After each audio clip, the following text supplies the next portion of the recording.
And that's why Daddy loves you so much. Mwah, mwah, mwah. Blue Rhino, Daddy's going to go on the air for a little while, and then I'm coming right back to you.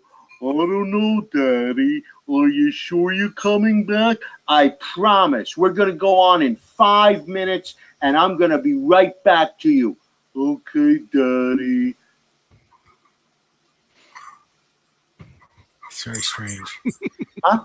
Very strange human being. Are we fucking live? You pricks. Son of a bitch. Son of a bitch. Hey, everybody. The John Mancuda takeover. Son of a bitch. Jeez. Wow. That was very sweet. Oh, man. Wow. Are we here? Hey, we're live. Wow. Huh. It's 5:11 p.m. out here in Santa Cruz and Hollywood. 8:11 p.m. in New York. April 23rd, 2019. Hello, everybody. Hello. Hello. David Nesdall, man. How are you? David Nesdall, man. I'm David Nesdall, man. He's David Nesdall, man, hero of the oppressed. And my superpower is guitar buying.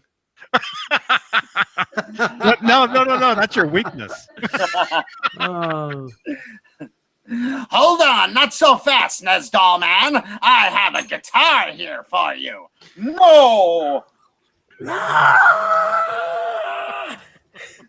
That's right. I have my own new guitar here.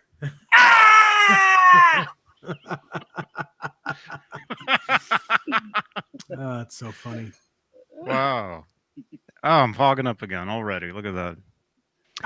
Man, Jonathan, good to see you, man. Hi, everybody in the chat.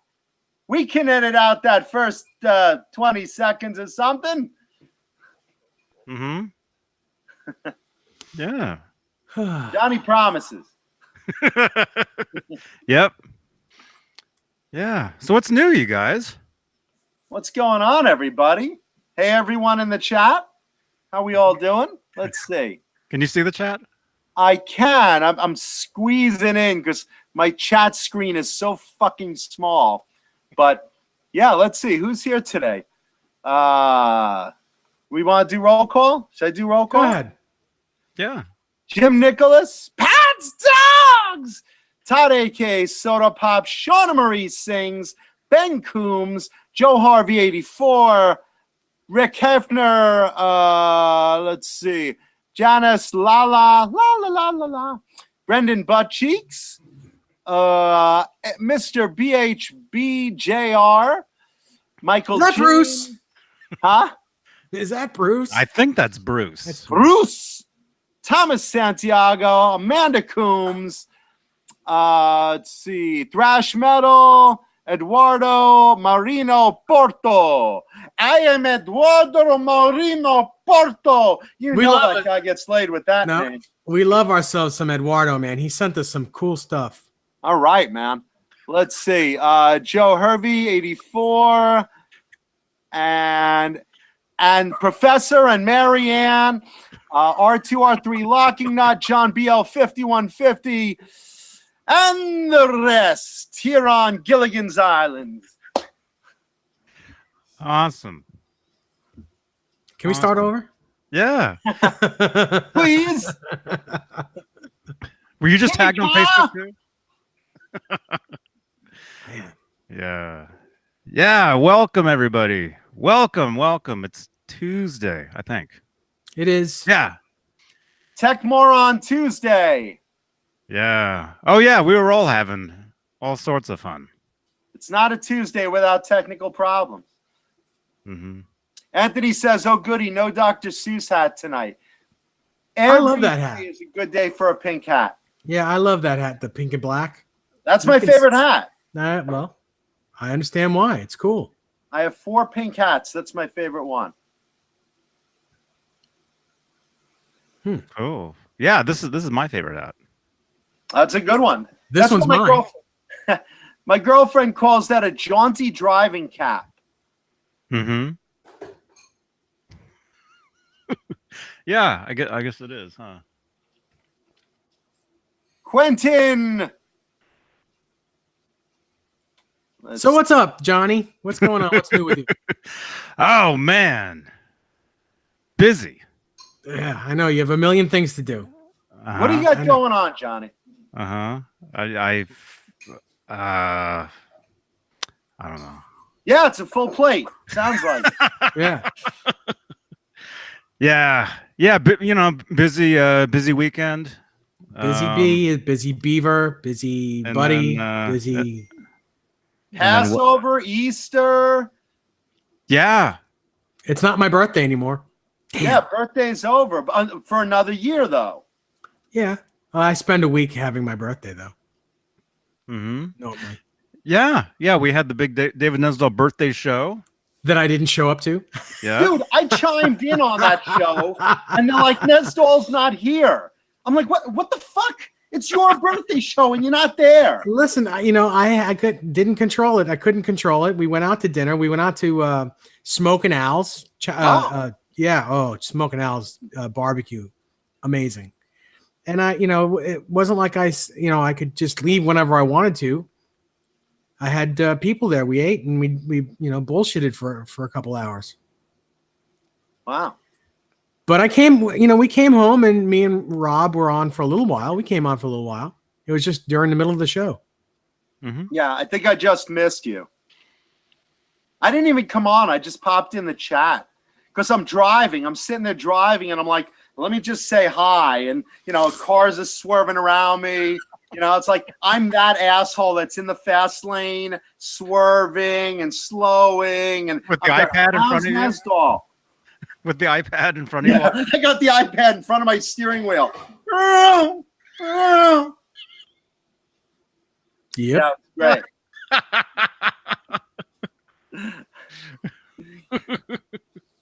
Clayton. I tried luring kids into my van with Easter eggs. It didn't work. That's just not even funny. Not even funny. Wow. But coming from you, if anyone, it would come from you. We all need a hobby. This is why I buy guitars. Mm-hmm. Nothing better to do. Gosh. Oh. Yeah. So let's see. So Friday and Saturday, I did the Passover thing. Now, usually I would have because I'm a Jew, and usually we would certainly are. Down. Yeah, no kidding. I still negotiate on guitars, John. You are a Jew.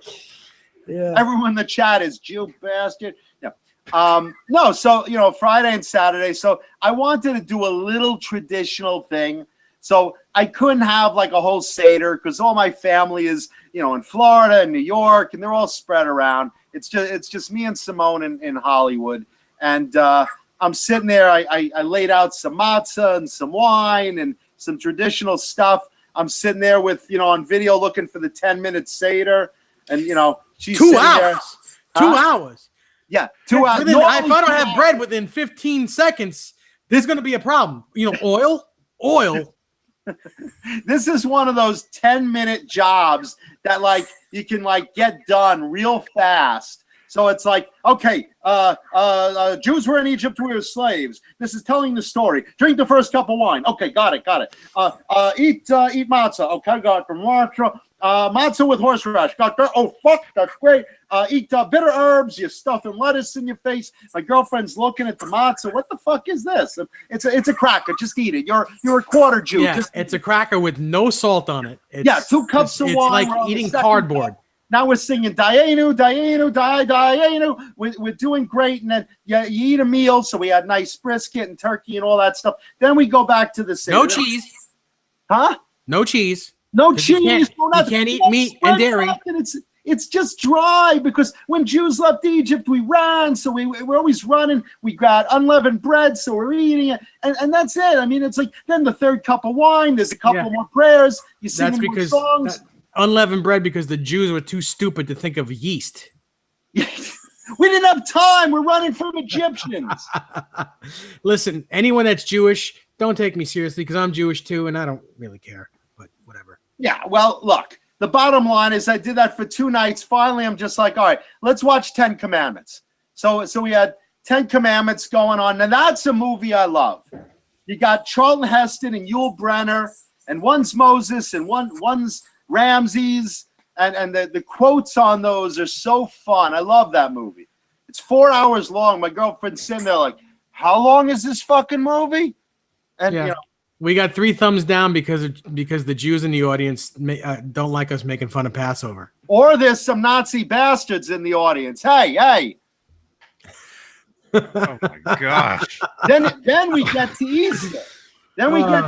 So there it is, Yeaster. That's it, Yeaster. Use that in the unleavened bread, and you'll have bread. Easter. So then Easter, I'm on a sugar high. My girlfriend wakes me up with this big fucking pink basket of candy. It's got Peeps hanging out of it and chocolate hanging out of it and jelly beans and cream eggs. I'm stuffing my face full of candy. Finally, I'm just like, hey, Hi,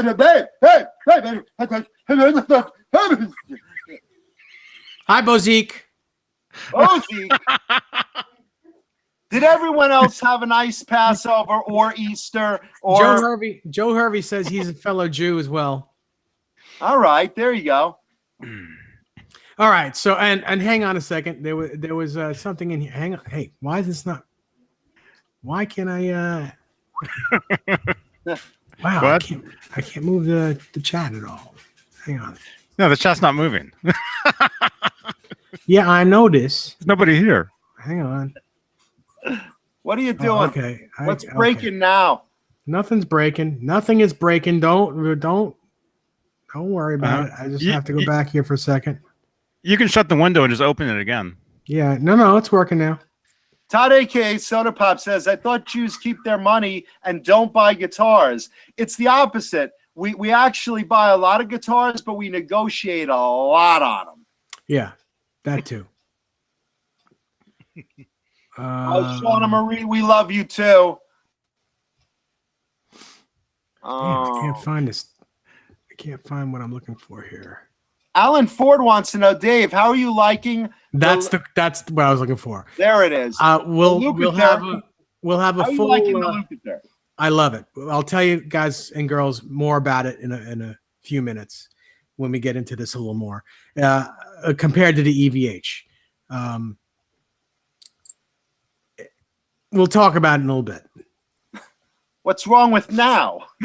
You got something better to do? You got somewhere to go? Well, let Johnny say something first before we get into other things where Johnny can't talk anymore. Hey, Johnny. Like Herman. Hey, Johnny. It's the Beane show. We're going to have Johnny's head in a little box. Johnny Beane. Johnny Beane. Wow. Johnny the Jumping Bean. Uh-huh. Hey, Fender Guru. Janice Lala said she went to Greenwich Music yesterday. Awesome. How was it for you? Oh, cool. That's Suma's. Yep. Suma's place. Jimmy Carr. He's here too. Everyone is here. Zumba. Well, yeah. Everyone's here except Jay. And we wish that Jay's wife feel better. Yes, Jeannie, feel better. Yeah. Yeah, they can probably hear us. Yeah. We're probably on. Oh, there he is, right there. There you go. Oh, I didn't do this yet. No wonder I can't see everything right away. Look at this. A live chat. Jay just gave special thanks to Johnny and Dave for giving you the night off. Well, I'm here too.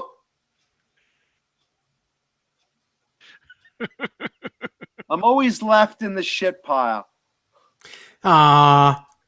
We love you, John. Somebody's got to. Mancuda. Somebody's got to. Yeah. Barra Mancuda. Did anyone get any guitars for Easter? Ooh, well, since you say no.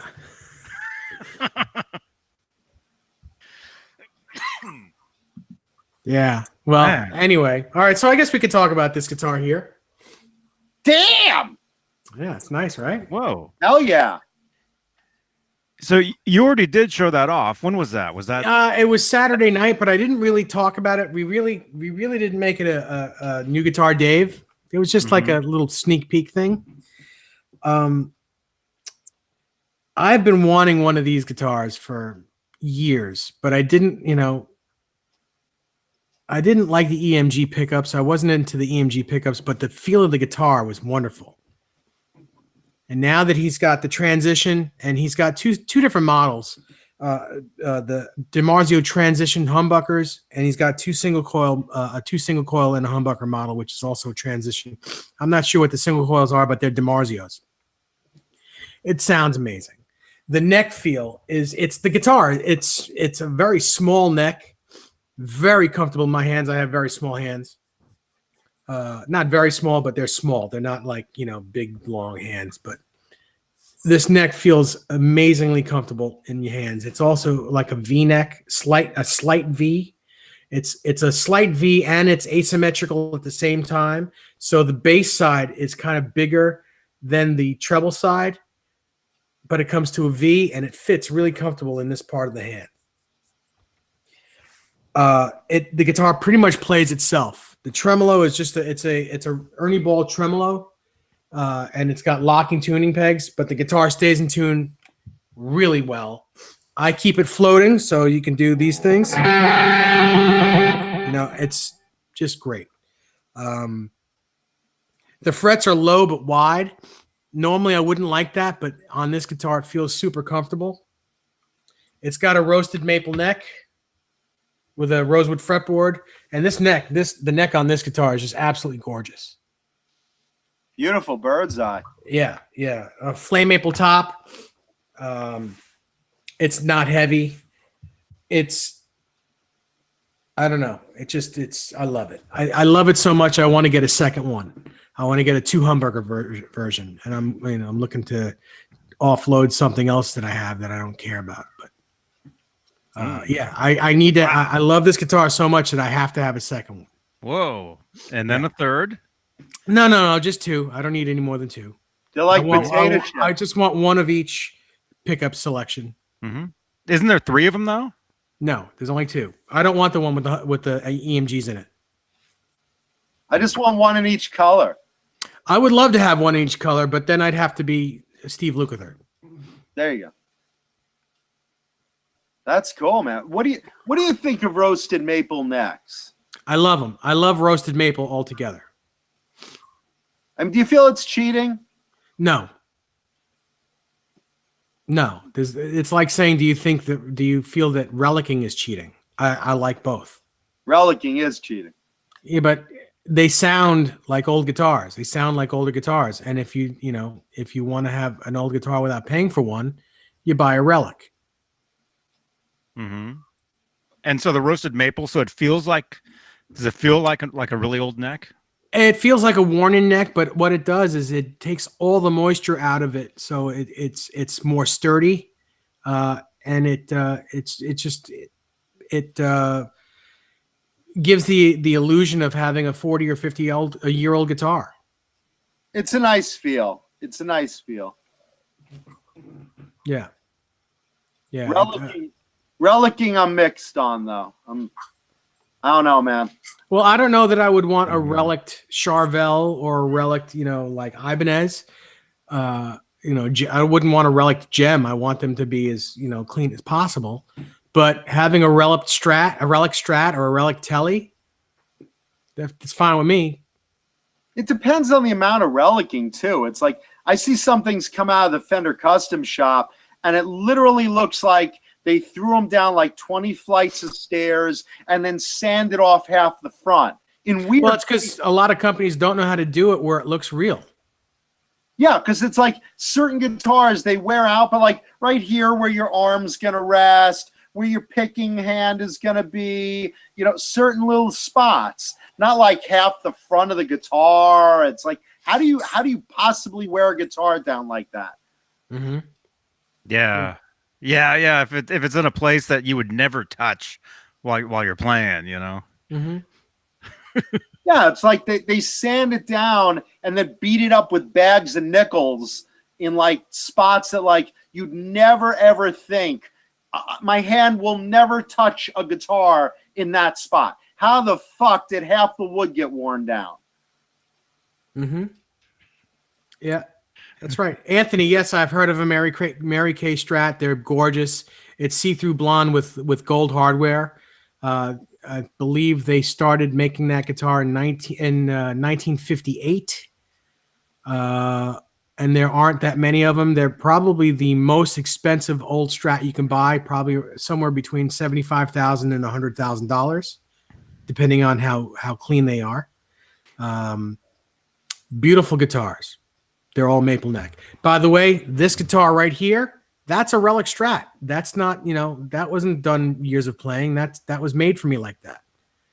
And I love that guitar. But look where the wear is. I mean, that's not just wear. That front, that whole body was burned. I wanted it to look like a Hendrix guitar. So that's not just relicking. That whole front of the guitar is burned. Okay.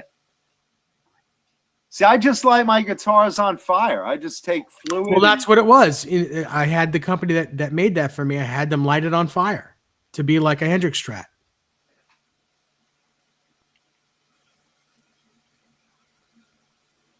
R2R3 Locking Nut says, I used to put my cigarette out on Fender Strats back in the day. Mm-hmm. I see that a lot, actually. I see, like, cigarette burns, like, literally, like, you got nowhere to go. I don't smoke, but, like, I just see, like, cigarette burns, like, right on the front of the guitar or burned down sitting on the headstock. Right. Yeah. Yeah, my guitar right there, that's a Relic, and it has a cigarette burn right there. Mm-hmm. But that's a Van Halen Relic. That's made to look like a specific guitar. Mm-hmm. I mean, Eddie really wore that thing to death, like playing it to death. Mm-hmm. Yeah. When it comes to the Van Halen guitars, if you have a favorite year of like the 5150 and you knew it was Relic, it's got to have that certain look, Mm-hmm. Yeah, I mean, I think that is a little different than a brand new Strat that's Relic. You know? I just got a message from Jimmy Carr.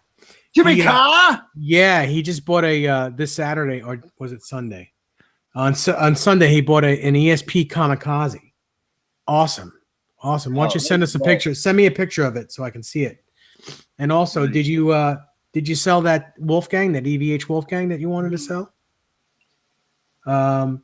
Yeah, he didn't sell it yet. Anyone in the chat, if you're interested, our buddy Jimmy Carr is selling a USA Wolfgang. It's like a 2009 in amber. It's a quilt top, gorgeous quilt top, very similar to my Sunburst. Maple neck, USA, I think with the case as well, if I'm not mistaken. But he is selling a beautiful 2009 amber USA EVH Wolfgang. Beautiful quilt top. Very cool. Jimmy, you want to give me the price on that? Or do you want people to contact you privately on that? Jim Nicholas wants to know how much the Kamikaze weighs.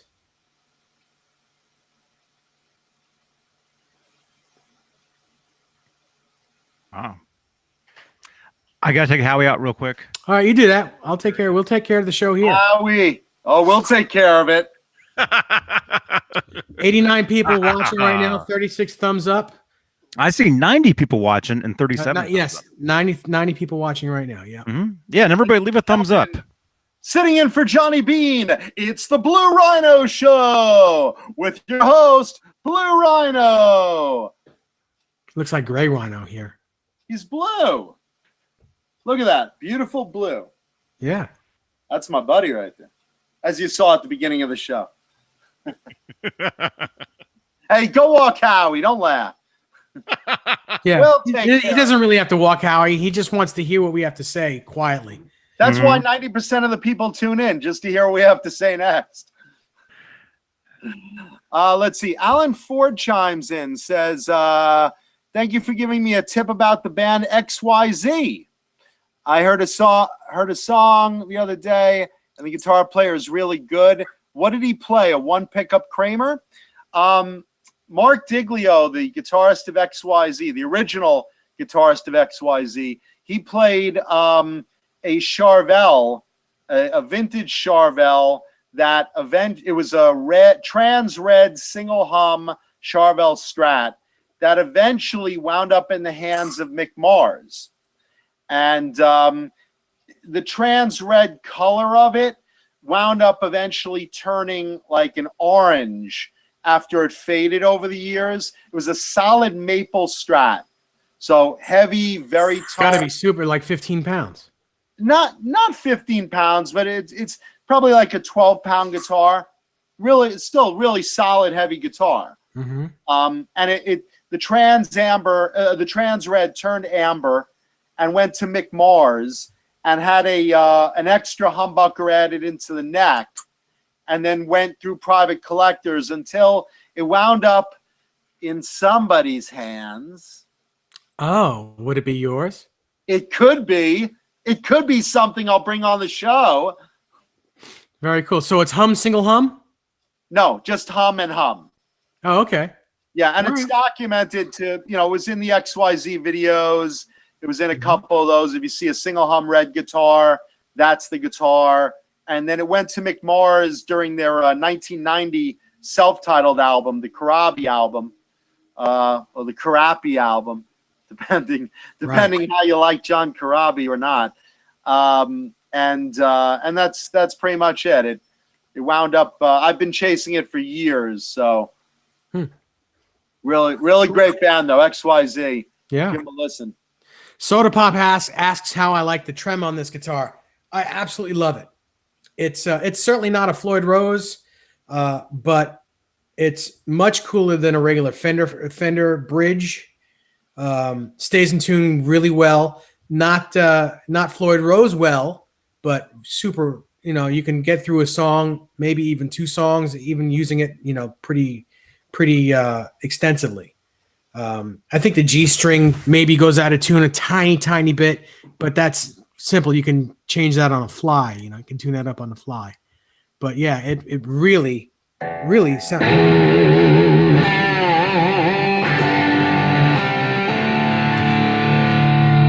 It's great. It's really great. And just so you know, I kind of learned the solo to Rosanna today.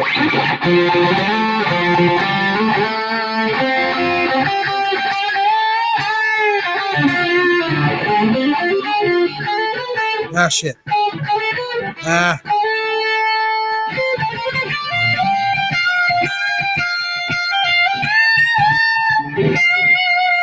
Well, as you know, I need a little bit of work on it, but that's kind of the song. It reminds me of that Bugs Bunny episode where he's playing the xylophone that Daffy Duck's rigged with dynamite, and he's like, do do do do do do do do dink dink. He's like, no, you stupid bunny, it's like this. Yeah, well, that one riff is not easy to begin with, and just learning it today, slowly.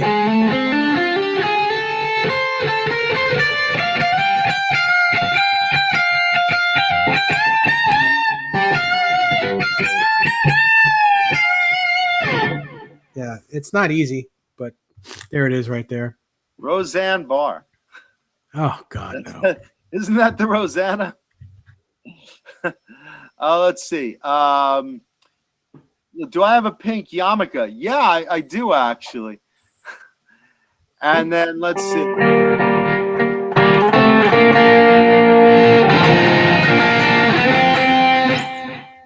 Chava, Nagila Chava, do it, Dave Nesdal.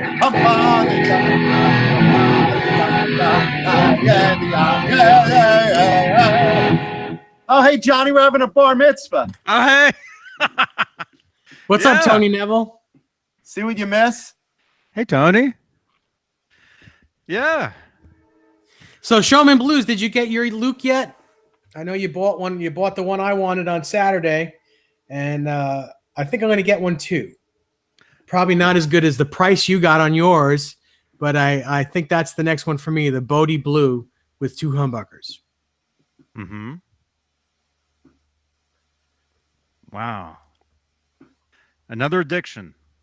Another watching? Diction. He just called me a dick.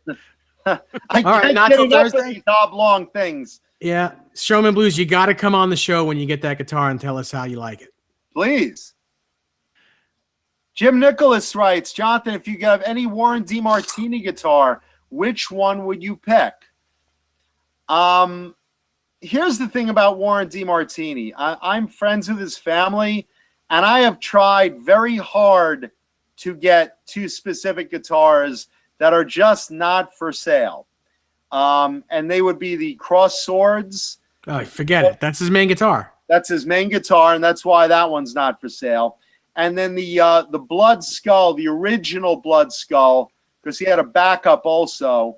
The original Blood Skull that was in the Round and Round video. Are you getting the version with the Strat headstock or the pointy headstock? Well, I'm not getting either of them. Well, I mean, which one did you want? Well, here's the thing. The Blood Skull, the original Blood Skull, little behind the scenes for you guys. When the Round and Round video was played, he just got that Blood Skull guitar. So it wasn't set up or anything. It wasn't finished set up or anything. So he put a different neck on it. There were no strings on that guitar. If you look in that video carefully, you'll see there's no strings on the Blood Skull guitar. He's just doing this and this and this. And, there's clouds and it's a little hard to see. But that pointed neck is not original to that guitar. They just threw that on so he had something on the body. The real one has a Strat head, and it's really wide. Warren likes these big 2-inch necks with flat fretboards, and then smaller nuts, like an R2 nut on there, but like he wants that big neck. Mm-hmm. So, but that's the deal with that. The unfortunate thing about that, having an R2 nut on a big neck like that, is you got to use quite a few shims to get the action to where it needs to be, because those nuts are not only smaller width-wise, but they're smaller. They're not as tall. They're not tall enough for that. That's cool. I mean, he just likes those big necks, and a couple of guys do, but Warren's like notorious. If you look at one of Warren's guitars, you'll see specifically. Let me see if I have a photo, because I have a Rat magazine near me. Rat magazine. I got a Rat magazine. I got a Rat magazine. Right here. It's all about Rat. Oh, an actual magazine about Rat. Not one of those, photos and all that. Not like, not a magazine that has all like rat droppings in it and it's all chewed up and all my magazines is sticky. Rat magazine. Yeah, I always hated that, You'd have, a cool magazine collection. And I'm not talking about those magazines, but and then you go and you go to look at them and you see, a mouse had gotten into them and it's like it's all chewed up on the side, and that was horrible. Okay, so here's photos of his guitars, but you can't really see. I don't think he did the nut switch back then, but if you look, let's see if I can get that. Wait, is that that's in the EVH Young Guitar? Yeah, it's a Young Guitar special edition. For those that don't know, Young Guitar is a Japanese magazine that shows off a lot of old gear. And you can't really see, because at this point, when he started it, he didn't have the smaller nuts. He had the full-size nuts on those necks. Yeah. But later on, he switched those to the guitar that's on the back. That's on the right-hand side page, all the way at the end. That's the guitar that's at the Music Zoo right now. Yeah, that's the. I think that's for sale. That it is, but it's. But he wants a lot of money for it. Yeah, too much money, more than I would pay for it. Like a lot more than I've paid a lot for guitars. If that was like a main guitar of his, something I really recognized or really liked the design, that'd be a whole different world. But yeah, not that 5-figure number for that particular guitar. Just saying. Understood. Yeah. So let's see. You call it the rat chat. What's the best poison for rats? CC DeVille. What's that stuff called you get? The best poison for CZ DeVille. Let's see. Why is John not doing the pink and black hat tonight? Well, RJ, I do a pink hat or a pink scarf, but I have like 4 different pink hats. So eventually they do have to be washed. We like clean here. Yeah. What about Valley Arts guitars? I'm not familiar with them. I know I've heard of them. Was Jay into those, or who was into those? Someone else. To tell you the truth, I don't know who was into them, but Valley Arts was a guitar company that Steve Lukather used before he went to Music Man. Okay. Yeah. We were talking about those guitars. Yeah, somebody was talking about them. Someone brought those up. Let's see. Mm-hmm. Anthony says, big nuts win out when facing adversity. They sure do. Let's see. Hey, RJ. Welcome. Krellbar says the best poison for CC DeVille was Richie Kozen. That's right. All right. For Jay not being here, I figure I got to make up for it. So I brought 2 guitars for today. I'm going to open one of them out of the gate just to feed the fire a little bit. This is a guitar I've wanted for a while. A lot of you guys know I'm a big BC Rich fan of vintage BC Riches. This is one of those really obscure, crazy BC Rich shapes that they're known for, you know, people just looking in a Poison video or something going, what the fuck is that? And I have a couple of these, but this particular one is so rare in this color. And it was a catalog guitar. It was made for an old BC Rich catalog. So I figured I'd bring it on today. This is a BC Rich Ironbird. Oh my God. How do you play that thing? Look at that fucking. It's yellow. That's cool. Or is that gold? No, this is screaming yellow. Love it. Look at that. I love that color. Yeah, I can't even point out how yellow this thing is. It probably looks like a little gold right now, but just look at that thing. That's like bright yellow. It kind of looks like a cartoon. Yeah. You know? Especially with that top horn, or I guess it'd be like a lightning bolt or something. Yeah, I mean, this is a real, you know, obscure shape, but this is what's called a Mach 1, by the way, because they did 2 versions of this. They later on shortened and changed around the horns a little bit. I think they elongated this one and curved it a bit and shortened this one a little bit. But this is the classic Ironbird, neck through. And again, remember, these guys were hand-making guitars with really crude knives. So, like, you had, like, you know, a back room of Mexican luthiers with crude knives, hand-carving these things. Such a sexy neck joint. Look at that thing. Yeah, it's amazing. It's really beautiful. I really dig that color. And this one's signed. Look at that, signed by Bernie. Yeah, this one was signed by the original Bernie Rico, who was BC Rich. When the owner of this went to the factory to get some info on it, so Bernie signed it, and he remembered it as a catalog guitar.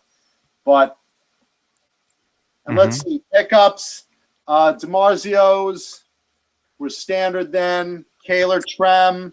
So when you say catalog guitar, does that mean that actual guitar appeared in their catalog? Yeah, in 1986, BC Rich had a catalog, and this specific guitar was there. So you saw it like among a few other guitars, but they made, you know, some pretty outrageous looking guitars to show off in the catalog, and this was one of them.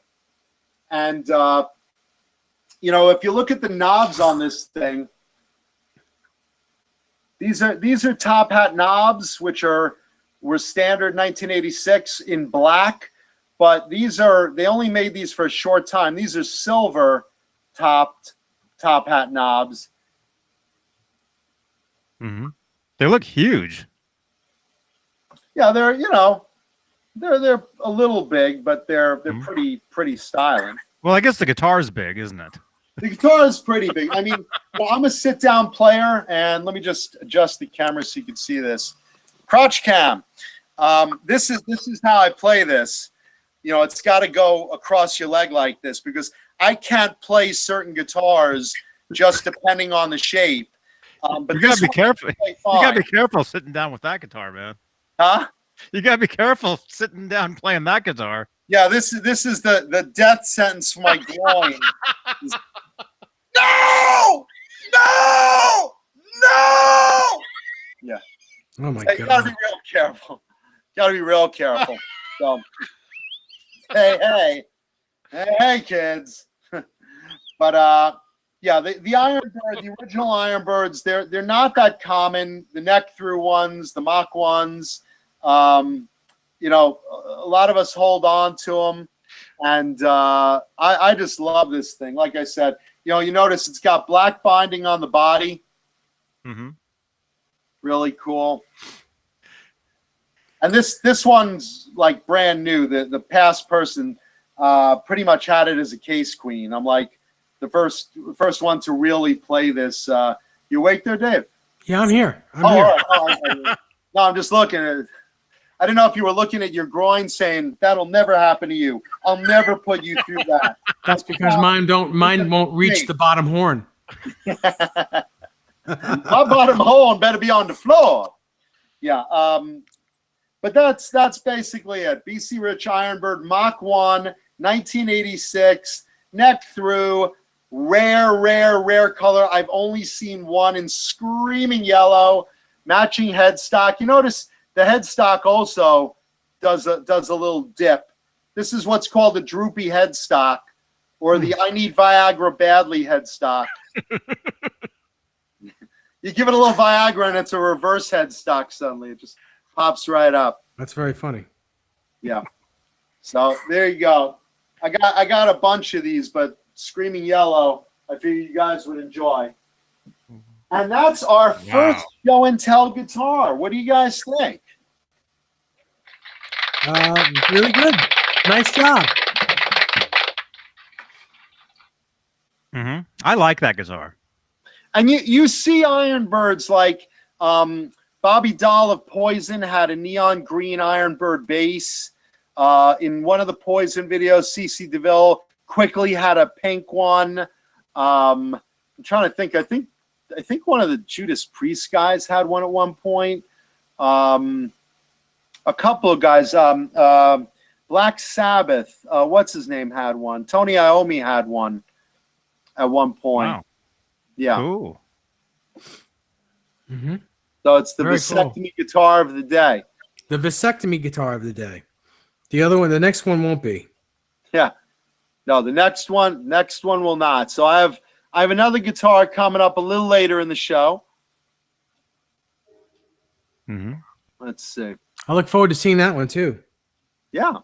Well, stick around. You didn't even see that one. I did see that one.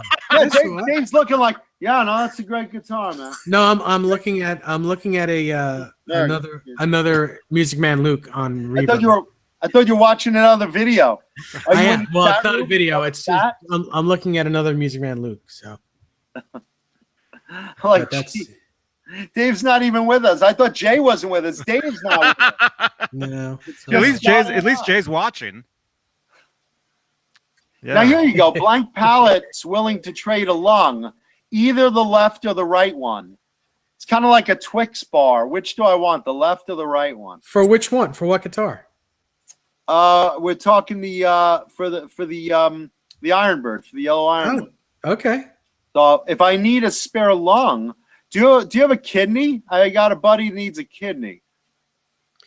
Yeah, that's really important, actually. There you go. Yeah. Mm-hmm. So yeah, that's a nut piercing guitar. Let me see. John BL said that he put a picture of that guitar in the catalog in the Discord. Oh, did he? Yeah. Where would I find cool. that? Where did I see that? It'd be in the Discord. What's the Discord? Oh my God. What's the Discord? It's our special. It's a server. It's a server that we use where we put like everything we talk about. We'll put like the videos and stuff in there so people can go over there and look at the stuff later. I never even knew we had one. Yeah. Well, everyone has one if you decide to go on it. All I know about is Johnny Beane merchandise, coffee mugs, T-shirts. Yeah, quality stuff, you guys. That's right. Showman Blues. I just checked Reverb, and there are no guitars. There are no Lukes there that I'm interested in. The price range that I'm interested. They're all more expensive than the one that you just got. And I don't want the Sterlings. The Sterlings are garbage. So I'll just keep waiting. I'll wait. Then there'll be another one coming up. 101 people watching us at the moment. Chat wants to know, did Blackie Lawless play one of these? No, Blackie played what was called a Widow, which was another weird shaped BC Rich, and a Warlock, which also Nikki Six played as a bass, a Warlock. So BC Rich has a lot of pointy, really pointy shapes. So yeah, here it is. I found it. I got it. Here's the whole. Here's like both pages. There it is. Oh, look at that. There. And there's my screaming yellow baby. And that's and that's your guitar? That's my guitar. Right Wow. there. That's incredible. Right there. And Showman Blues, don't ever have to say you're sorry. You I didn't buy it. It's all good. You won it fair and square, and I'm not mad about that. I'm not even upset about it. That's not what you were saying earlier, man. Yeah. No, really. He's not mad at all. Was that the guy you were cursing out earlier before the show? No, you guys are a bunch of dicks. No, that was me. He was cursing me out. Wow. Awesome. John Beal, thank you, man.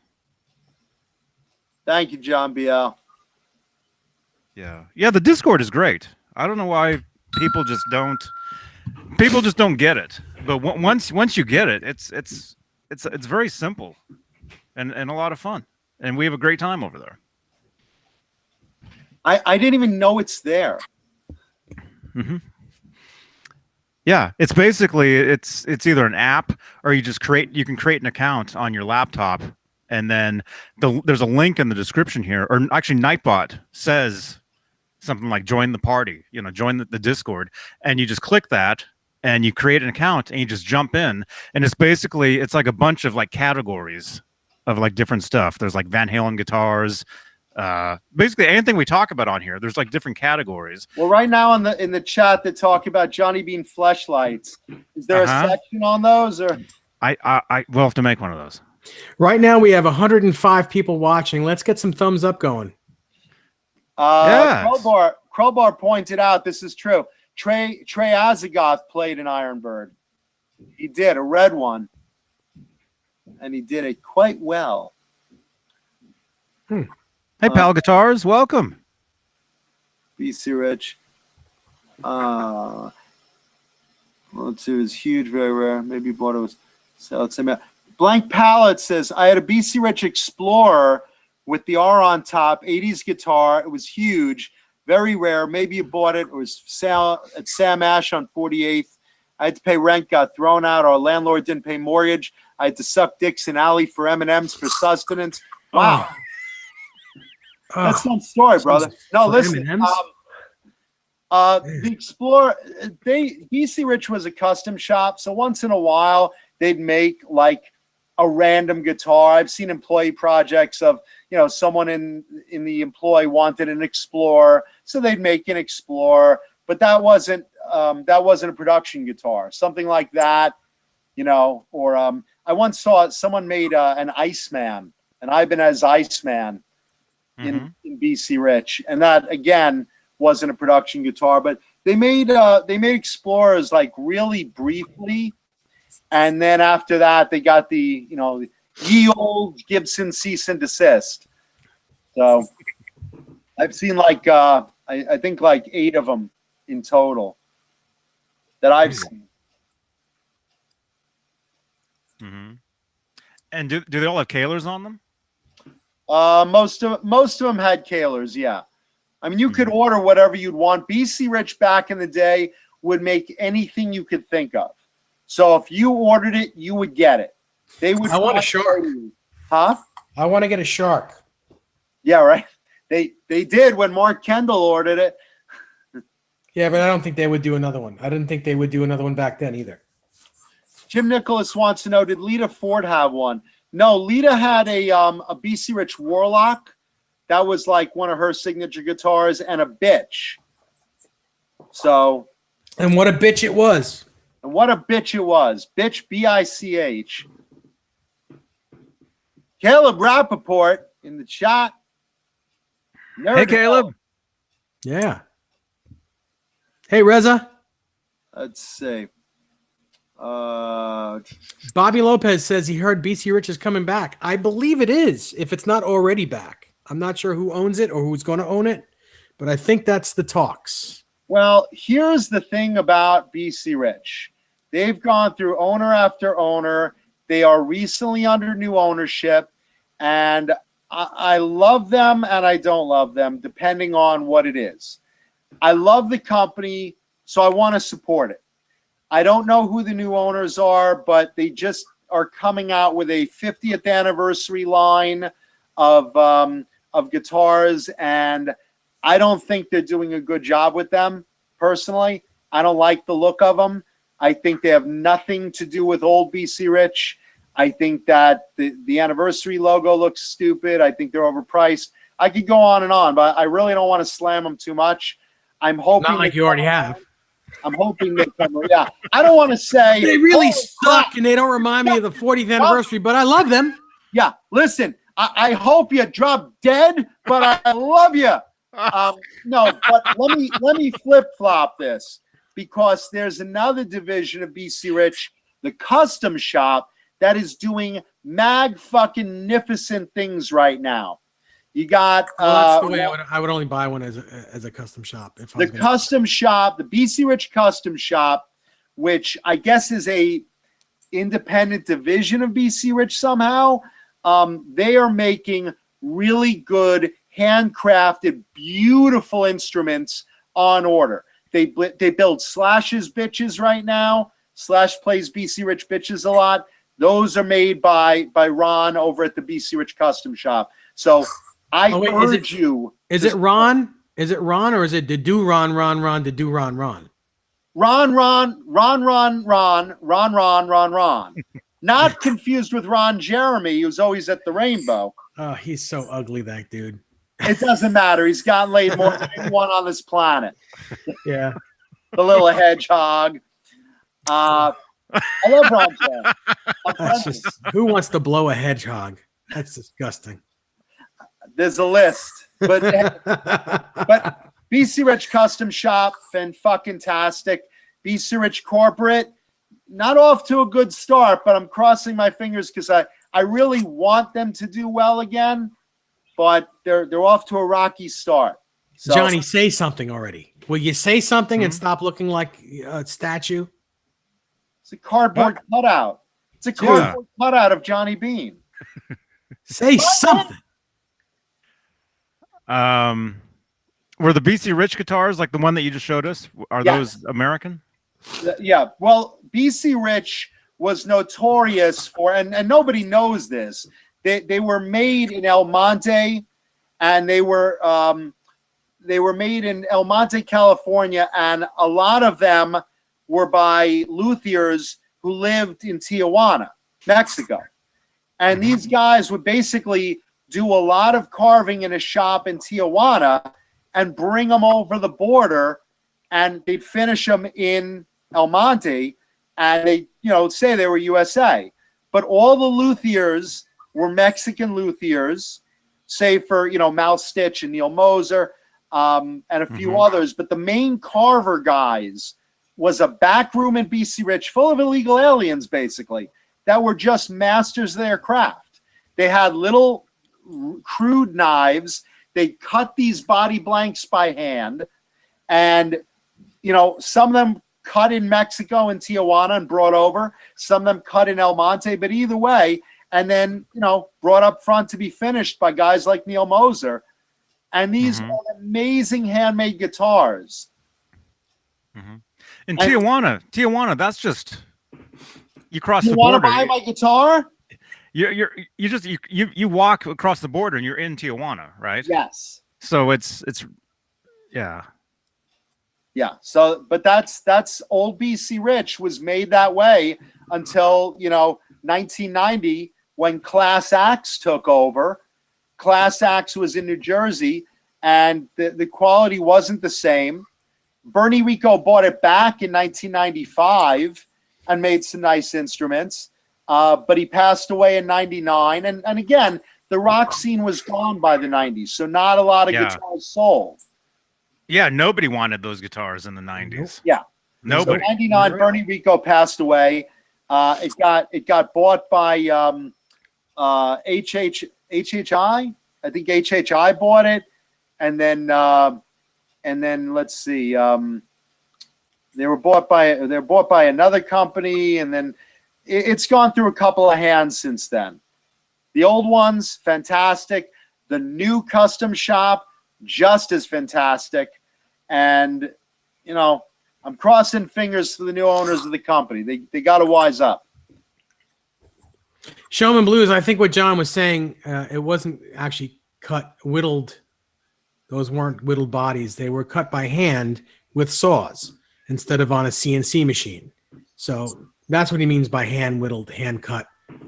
Hold on now. I'm talking your basic, semi-basic shape was cut with saws. Yeah. But then they just sat there whittling and smoothing with little hand knives. These were not machine made. These were really, really handmade. No So shit. you had like a basic block in the semi shape of an Ironbird, and they'd sit there with little crude knives for just days, whittling these things by hand. Just a load of guys. Wow. So really handmade. That's crazy. Yeah. But the quality's there. Yeah, and again, there are rumors that Slash was going to buy in. I don't know who the new owners are. I don't know if it's Slash and some other guys, but I know Slash gets his guitars from the BC Rich Custom Shop right now. Wow. Yeah. Yeah, that's cool, man. Yeah, Joe Perry played a bitch in the 70s. In the 70s, 80s, a lot of guys played BC Rich. I mean, who's who? Warrant, Poison, Aerosmith. You saw them on MTV all the time. Cruise, Sabbath. BC Rich was everywhere. BC Rich and Kramer were like two brands you saw everywhere. And then eventually Charvel and Jackson as well. Tony Neville asks a question: where is the original Frankenstrat that Ed used from 78 to 83? It is at the Metropolitan Museum of Art in New York City right now. It'll be there until October.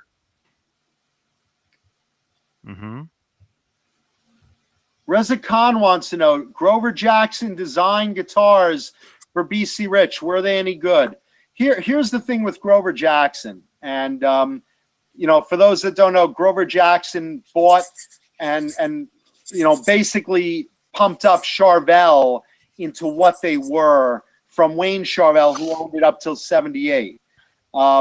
You know, Grover bought Charvel in, I think, 1980, I think, and started really making them hot, and then did Jackson guitars, and we know the story there. But at one point in, I think, 2000, maybe 2010 or something, Grover Jackson got hired by BC Rich to do something with gunslingers, bring back a Grover Jackson-inspired gunslinger. And I don't know, I didn't see anything special about them at all. They certainly don't feel like the 80s gunslingers, which I think are some of the best bang for the buck guitars out there. But you know, he didn't really design anything. They basically said, look, Grover, take a gunslinger and you build some of them. And he said, okay. And a paycheck was exchanged. And now Grover Jackson's name is on a guitar he basically didn't design. So, you know. And Tony, here's a picture of the this is the actual guitar at the Met right now. That's it. Oh, come on. There it is. So if you get over there, you can actually look at it. You can look at the front and the back.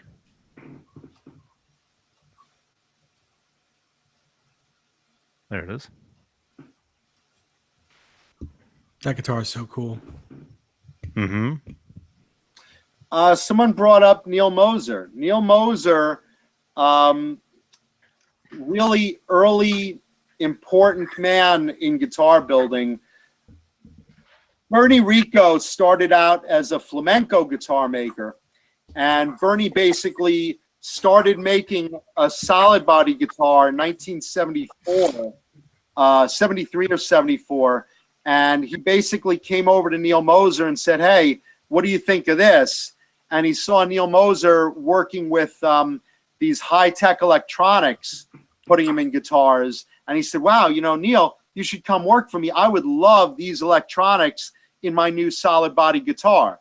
So Neil came over to work for BC Rich, and that's why you see all the Moser circuits on there, the Veritone and all the crazy switches and knobs. And then he designed a guitar called the Bitch in 78, and you know, that was a 10-string guitar that, you know, was also offered as a 6, and then the Warlock developed from there, and the Virgin later on. And so Neil Moser, big guitar designer, big electronics guy, big BC Rich, you know, father of BC Rich, you know, along with Bernie Rico and Mal Stitch, and now makes Moser custom shop guitars in Arizona. He makes bitches in Arizona, and they're terrific. You know who I think of when I think of a BC Rich bitch? Samantha Fox. No, Craig Chiquiso, and when it was Chiquito, whatever. Jefferson Starship. When it was Jefferson Airplane, before it was Jefferson Starship. But he played a Mockingbird. No, I thought what's the other guy? What the hell was the other guy's name? I thought he played the other. I thought the other guitar player played a Mockingbird. No, Craig played a bit. Craig played a Mockingbird. The other guy played a bitch. Oh, okay, all right. I can't remember the other guy's name either. And he was in the band since it was Jefferson Airplane. Yeah, Chiquito had. Paul, you mean Paul Kantner? Yeah, Kantner. That's right. Kantner? Yes, he was the main guy back then. Yes. Yeah, he had a bitch. Craig Chiquito played a trans purple, like ultraviolet Mockingbird. Really, really nice. And do I have any Moser guitars? I mean, considering Moser was a huge chunk of BC Rich, I mean, I got like 200 of them. But Neil is actually one of my main luthiers for my stuff. So I have him working on stuff literally as we speak. He's got 3 of my guitars there. He's great. Tony Neville says, I like the 1971 quarter story. Can one of you elaborate? Basically, there's nothing special about it being 1971. It just happens to be that quarter that he put on the guitar. Now, what happened was when he put that quarter on the guitar, it was to sit under the bridge, so the bridge would be against some part of the body, so it wouldn't be floating. And then as time went on, when he put another neck on it, he actually, you know, the neck was a little bit different size, so the bridge wasn't sitting up. He didn't need the quarter anymore, so he just turned it around, so it wasn't sitting under the bridge already. That's basically the whole story. And we did a video on that, so there'll be a card right here on replay with the video, so you can watch that. Todd, aka Soda Pop, wants to know, can we see my ruby red Dorothy slipper guitar? I think you mean, do you mean my BC Rich Virgin, the The one I have in red sparkle. Is that what you're talking about, Todd? Didn't you show that already? Did you show that already? I thought I did. Huh. Didn't I? I don't remember. Who is this? Todd, a.k.a. Soda Pop. No. I mean, who are you guys? Oh, I don't know. I don't know who the hell I am. What's my name I again? know who I think I am. senility sets in. Where are we? Roger, yeah.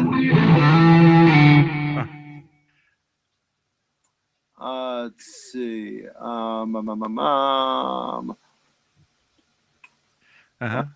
Thumbs up, everybody.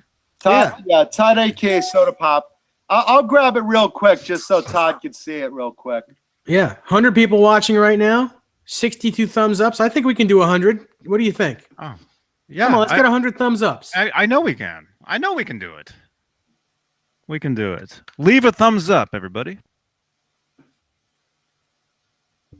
And I'm sorry, who asked somebody said something earlier? Michael Anthony played a BC Rich live in the 1980 tour. There's pictures of him playing one, especially in the Fair Warning tour book. If you have that, that's a cool right. tour book. Have you ever seen that book?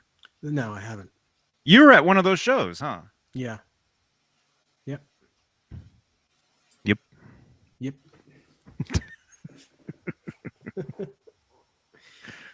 Oh man. Yeah.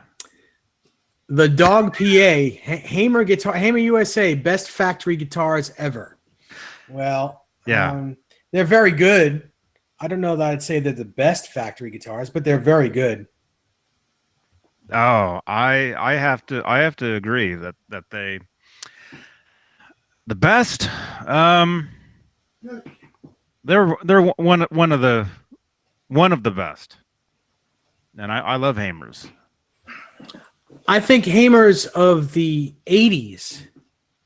80s Hamers were super well made. 70s and 80s. 70s and 80s, yeah, like late 70s, like the Cheap Trick guitars, those Hamer Standard Explorers.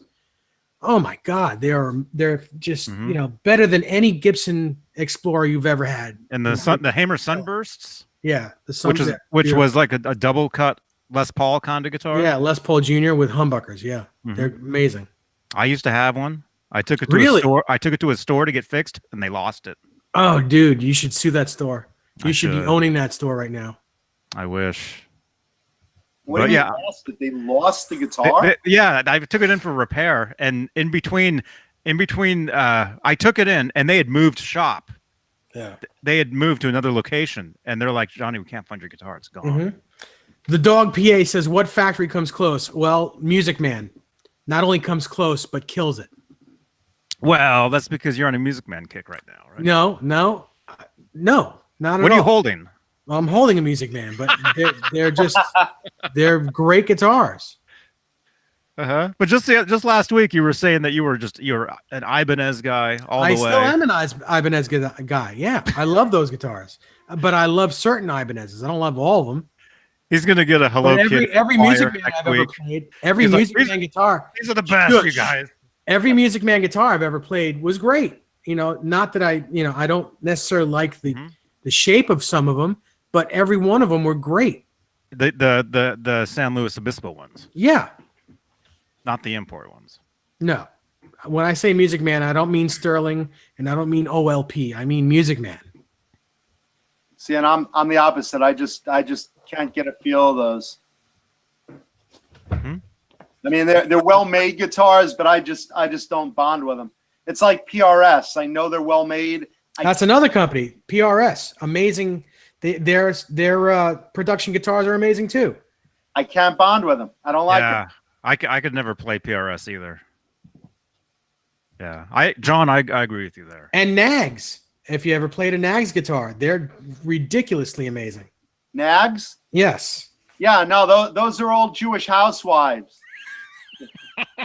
and a certain guy named Mancuda as well. So wait, you want to take me to the show? Why? Why are you schlepping me all over? Come on, Ma. Come on. You know, you really need to eat better, and you could lose a few pounds, John. Come on, just those are nags. Yeah. So Tade K Soda Pop. I went into the other room and I grabbed. This is one of my favorite guitars for sentimental reasons. My girlfriend got this for me early on in our relationship, so I love this guitar, and I've wanted it for a while. And Custom Shop, BC Rich Custom Shop. This is as sparkly gets.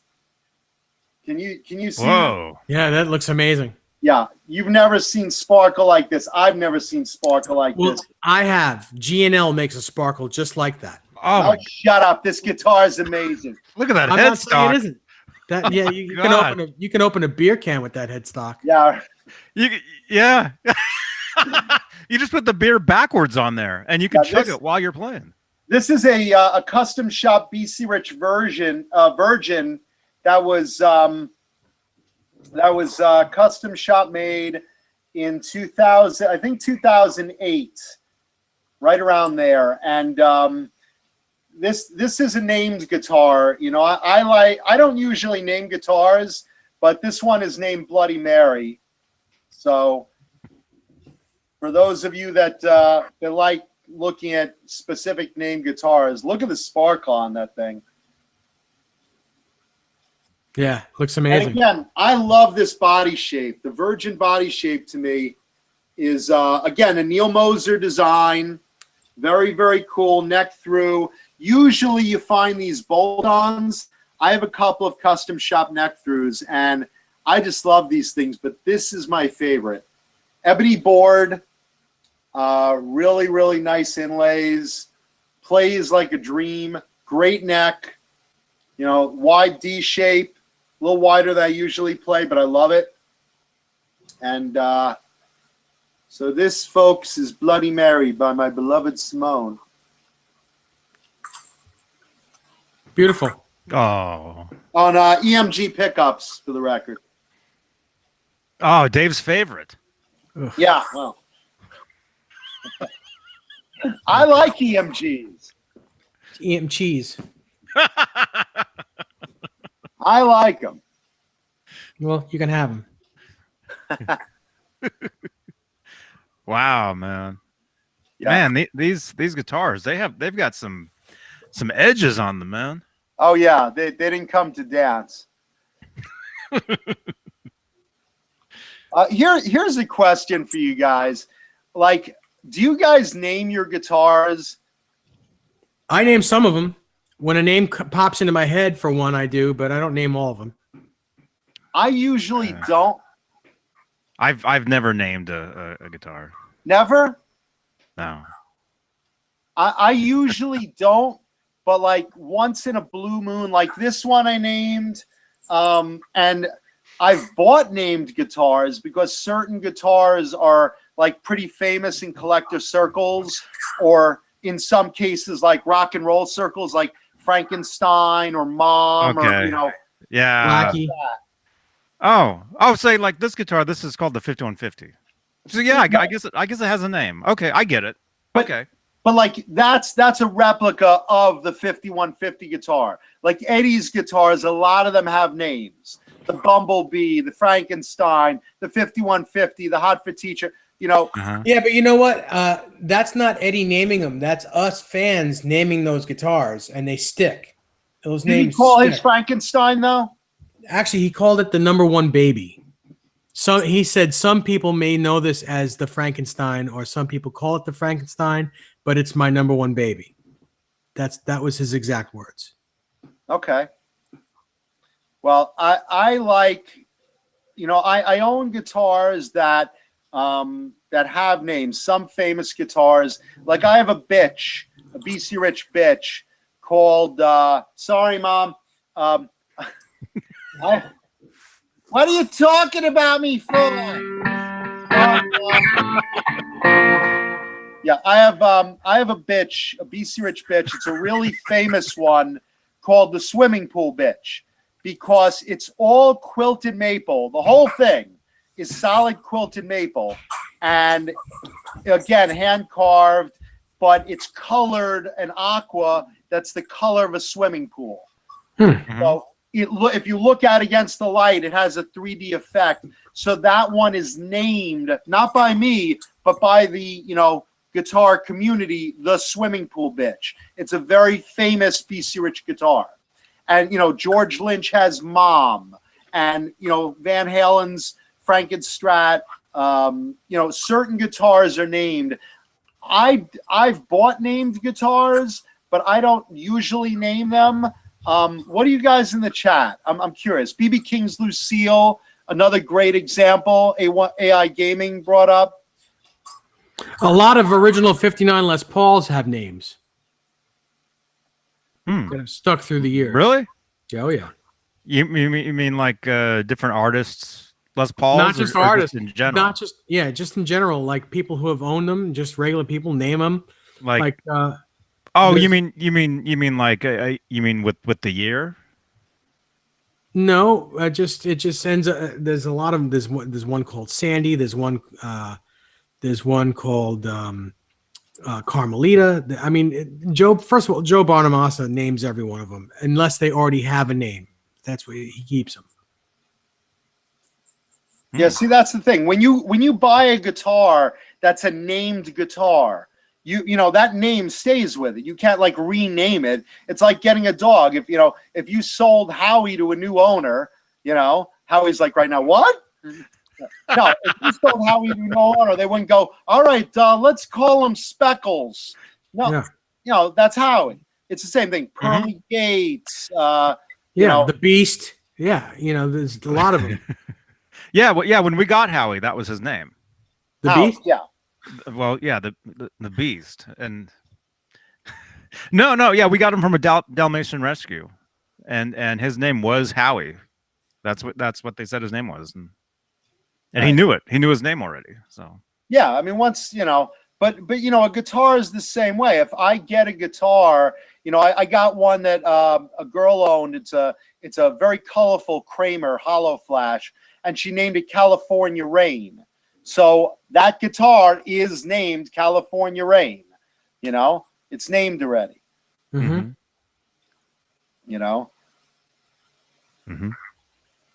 Yep. Tadeke Soda Pop just said Free Willy. I don't know if that's the name of a guitar or you want me to unzip my zipper. What? Actually, that would be Free Pinky. Free Pink. Free Stubby.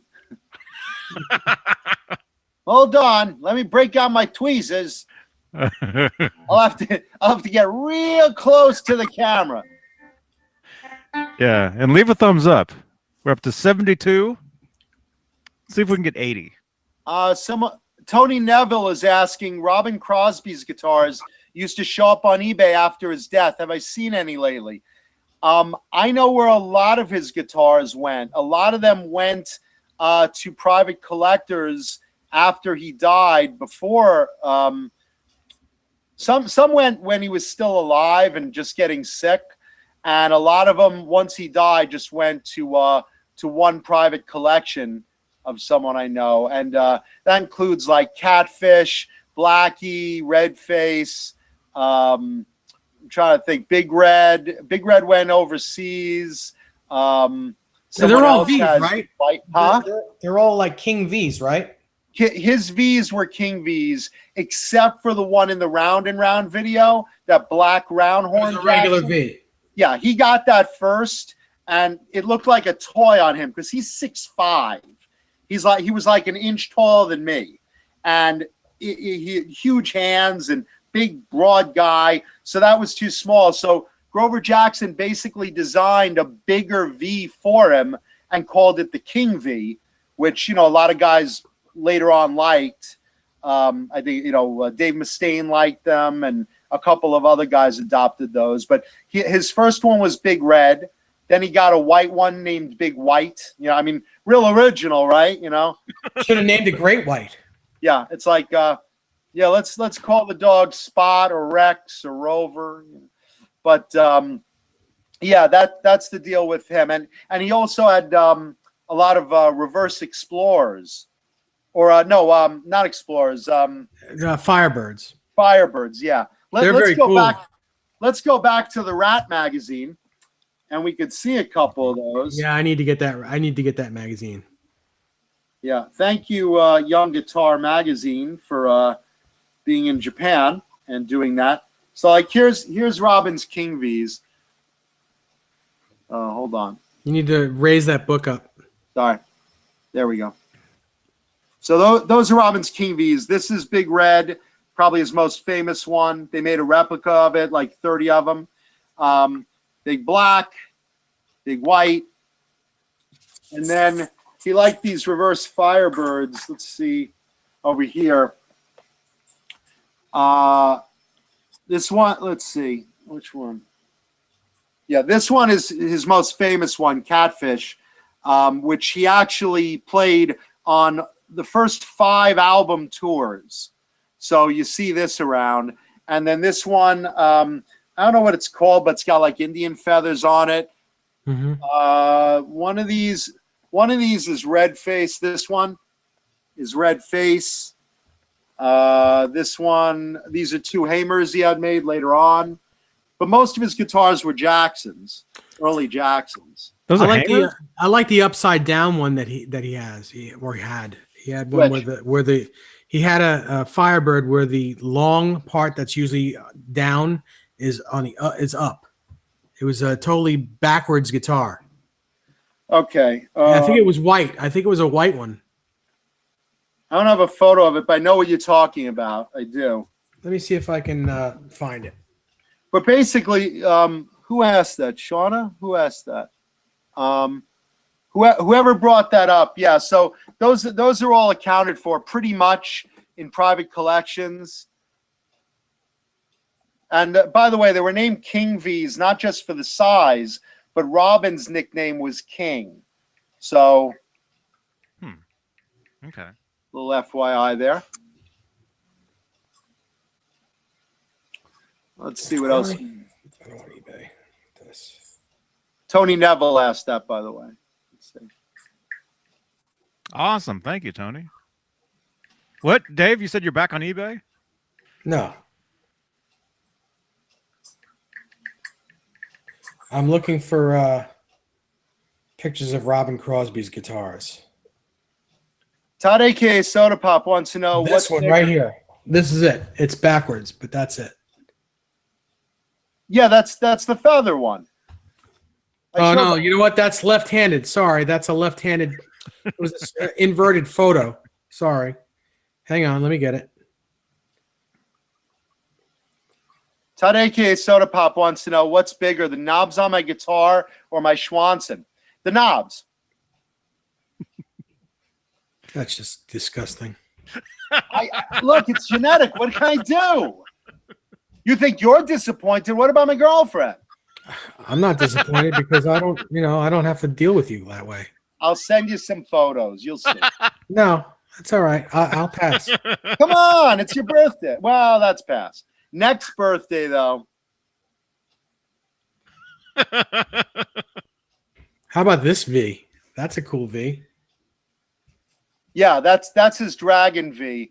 By the way, the Dragon V and the Catfish Firebird were both done by a friend of his who was a tattoo artist. And the Catfish one, he like just sprayed over. They didn't do a clear coat on it. He just sprayed some like rattle can finisher or fixer, or what was it called? A fixer. And anyway, it's yellow. What is it? Lacquer. Not lacquer. It's when you're like stabilizer, kind of a stabilizer. When you do pencil or charcoal art, you spray this stuff over it. I don't know. Well, anyway, he didn't finish it the way it should have, so it eventually turned yellow, like a burnt yellow. Mm-hmm. I think fixative. I think it's called. Here's the left-handed, or that's the one I'm talking about. Okay, yeah, that's a Dragon one. Yeah, but That's it's upside down. The whole guitar is like upside down. That's also done by his tattoo artist friend that did the Dragon V and the Catfish. Here's a white one. I don't know if that. I don't know if I recognize that one. Robin had a bunch of guitars, but those during were the like last tour, or the last tour he was alive for, he used those guitars a lot. They were upside down. You rock too, Shauna Marie sings. Yeah. Yeah. To rock. Yeah, dude. Oh my god.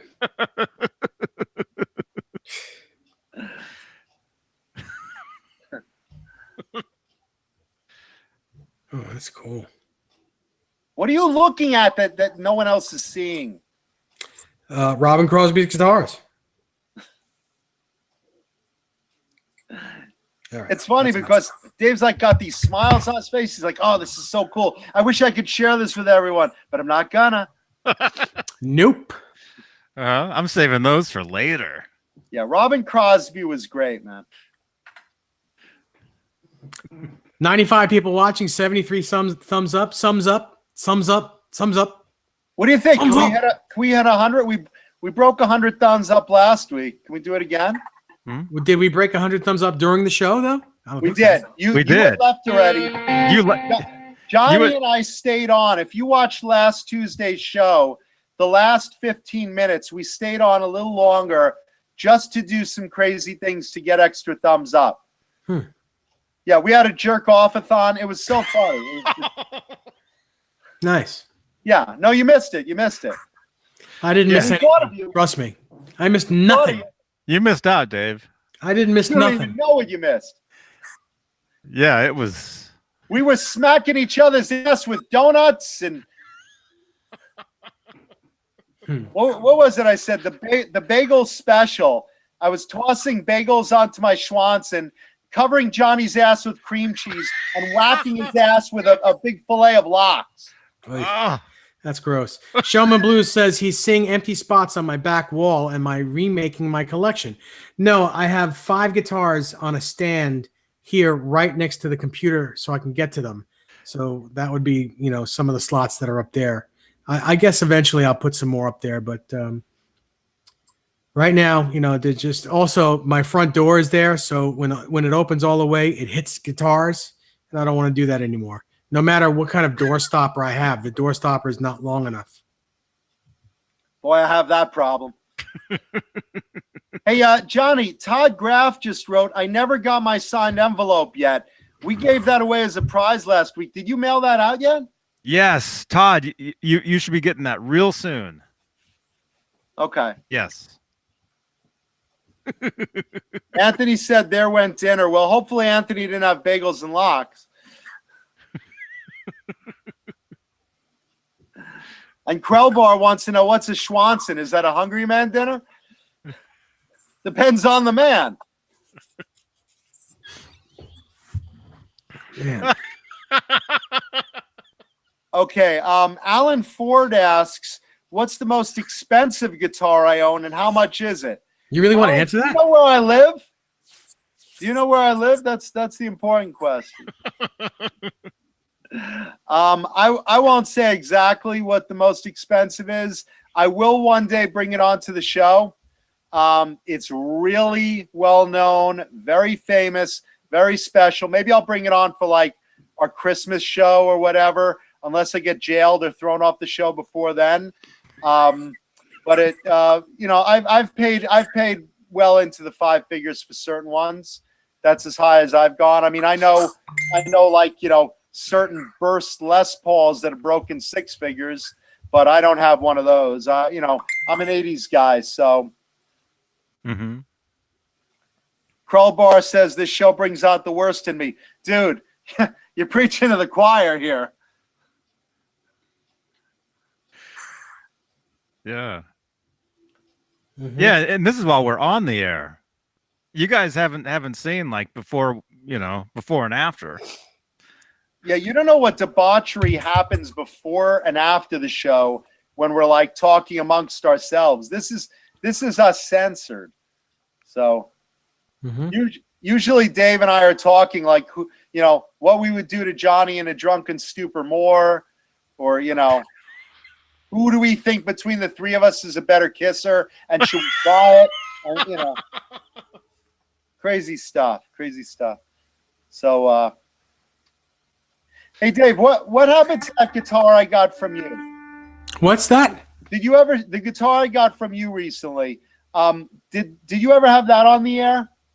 Yes, I did. It's right now. It's in the case in the closet, not collecting any more dust. I had to wipe some dust off of it, and I just don't. I don't want anything to happen to it, so it's in the case, safe in my closet until I ship it to you.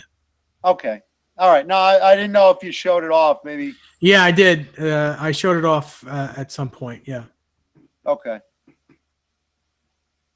I bought recently you can tell them. I bought that Reb Beach guitar that you used to see on Dave's wall. That what is that? RBM R2. R2, right? Yeah. Yeah, RBM R2, that limited Koa and mahogany Reb Beach. I couldn't resist it. Yeah, the price was right. right. On consignment, so I finally pulled the trigger on it. Yeah, got him a good price on it, and and, you know, it's his now. It played like it was mine. I made like it was mine, but it wasn't mine. You had fun. You had fun with it. I had fun with it for a little while, and then we got it to John. So that was the one that was next to the front door. No. Yeah, that was the one that the door kept slamming into. Finally, it was like, Jesus fucking Christ! I'll buy the fucking thing. Just get it away from there. It's a front door relic. Yeah, it's not all it's the a screen door. It's a screen odd door. spots are from the fucking doorknob bashing into it. Yeah, have fun with that guitar. Yeah, I've sacked it quite a few times too. Dead flies all over it. Yeah, when Dave says he's sacked it, he's run his ball sack down the fretboard. It's been great. Yep. I'm just lubing up the board for you. I'm oiling. That's what happens when I like somebody. I can't wait to smell that guitar. Who knows where those points have been? Yuck. And yes, Ben Coombs, cool as fuck, you rock, dude. We have hung out, and we should do it again. Abso-fucking-lutely. We hung out at NAMM. Great Dude. Which way is it? Is it this way or is it this way? It's this way, technically. Because you're the devil horns. Thank you, Ronnie James Dio. You know what's really funny is, you know, my girlfriend, she's not a rocker, but I take her to shows, and she's over there at, I'm like, yeah, give him some horns up, and she's like, yeah, hang loose. I'm like, no. Totally gnarly, dude. No. That hang loose chakra, That's so LA. LA. Yeah. I grew, I spent a year in Hawaii, and I know that sign well. So fun. Yeah, we see that around here too. Yeah, that guitar I got from Dave, he's like shellacking it with jizz right now. He's just rubbing the wood and and then rubbing that on the guitar. Man. Is that nearby, Dave? Is that nearby? Can you reach that? What, my guitar? That guitar? Your guitar? Yeah. It's in the closet. Can you reach it? I guess I can. Yeah, just give me a minute. Bring it on real quick. All right. I want to see how fucked it is. Uh-huh. It's so fucked. I know what he's done. He's rammed the neck up his ass. He's like teabagged the fucking thing. Ah, yuck. I'm telling you, he's scratched his ass with the upper horn. Once he got paid and he gave the money away, I'm telling you, that guitar is so fucked now. I know it. Mm-hmm. Yeah, Krellbar says it's a Fender Jizzmaster. I made that joke a week ago, or a couple weeks ago. Look, there he goes. There he goes for it.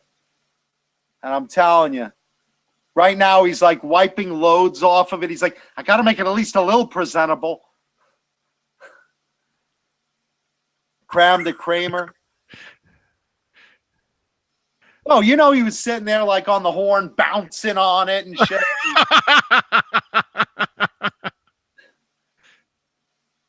You know, I could get it up to the 8th fret in my ass.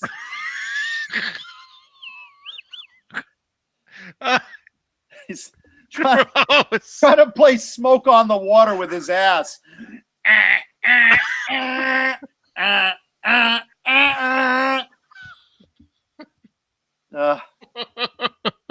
Holy shit. All right, let's see how bad it is. There it comes. What happened? Dude, I got you in my headphones, and I heard you all the way from the hallway. You are so loud. My mother hears me all the way in New York right now. Here you go. There it is. What do you guys think? Did Dave fuck with my guitar? No, not at all. Back it up a little bit. I think you broke the points off. Oh, okay, they're there. The cool thing about this guitar is normally the input jack is right there. It's not. It's in here on this one. It's as long as that's the only jack that's on it. Yeah. Flip it over. Way ahead of you, bro. Number 75. All right, cool. For those that don't know what this is an RBM R2. Reb Beach made a limited number of these things, and the limited version, I think, what they make, 100, 150? I don't know. Something like that. Reb signed and numbered them.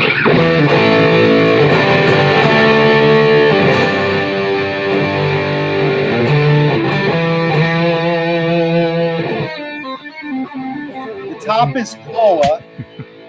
The top is koa. The body's mahogany. The neck is rosewood. Like, I don't just mean the board. The neck is rosewood. Dave, show that neck real quick.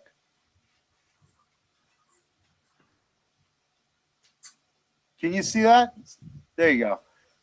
The neck is rosewood.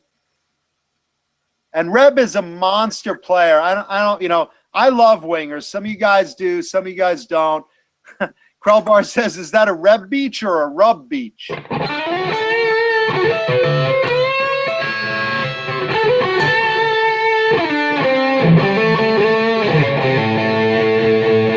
so this is like a cornucopia of different woods.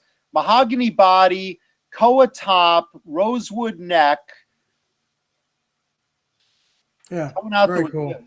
Very cool guitar. And what type of pickups are in that? EMGs, right? Yeah, an EMG 85 in the bridge and 2 SAs. I love that 85. I do. Yeah, this is a great guitar. The other reason why I put it in the case right away is so that I wouldn't feel bad for not owning it anymore, just because I like the guitar. But put it away. Put it away. Put it away. No. I'm suddenly gonna get a PayPal refund. No, I can't. I couldn't do it. I couldn't do that. But it's very cool. Very cool. There are other guitars for me.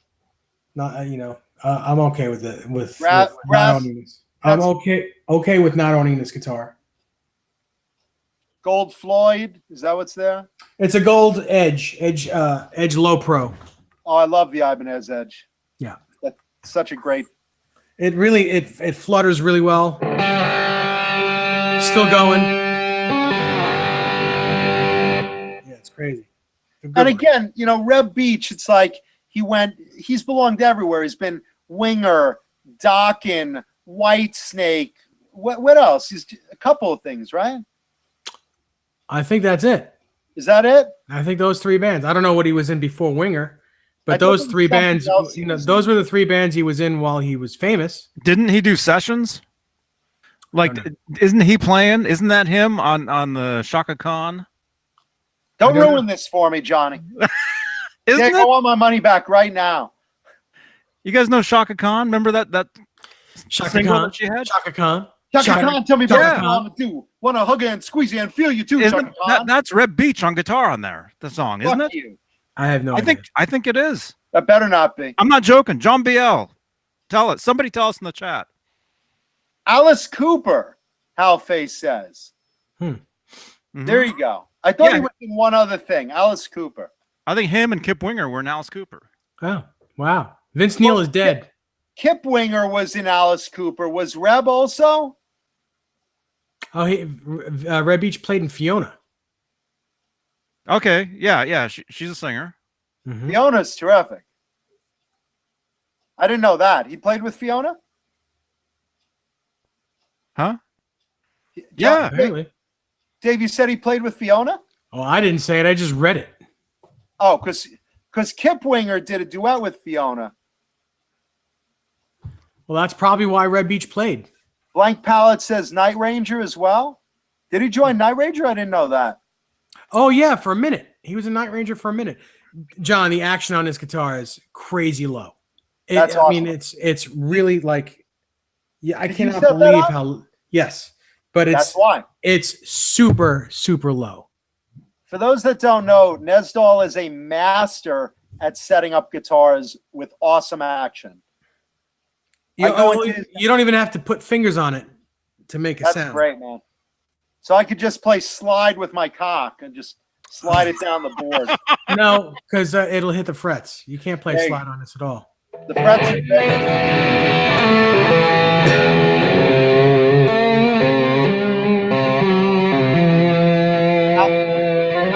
are Alan Ford points out, and this is a good point, Reb went from Ibanez to Sir, and he liked that wood combination so much on that edition that he did the same thing on a Sir.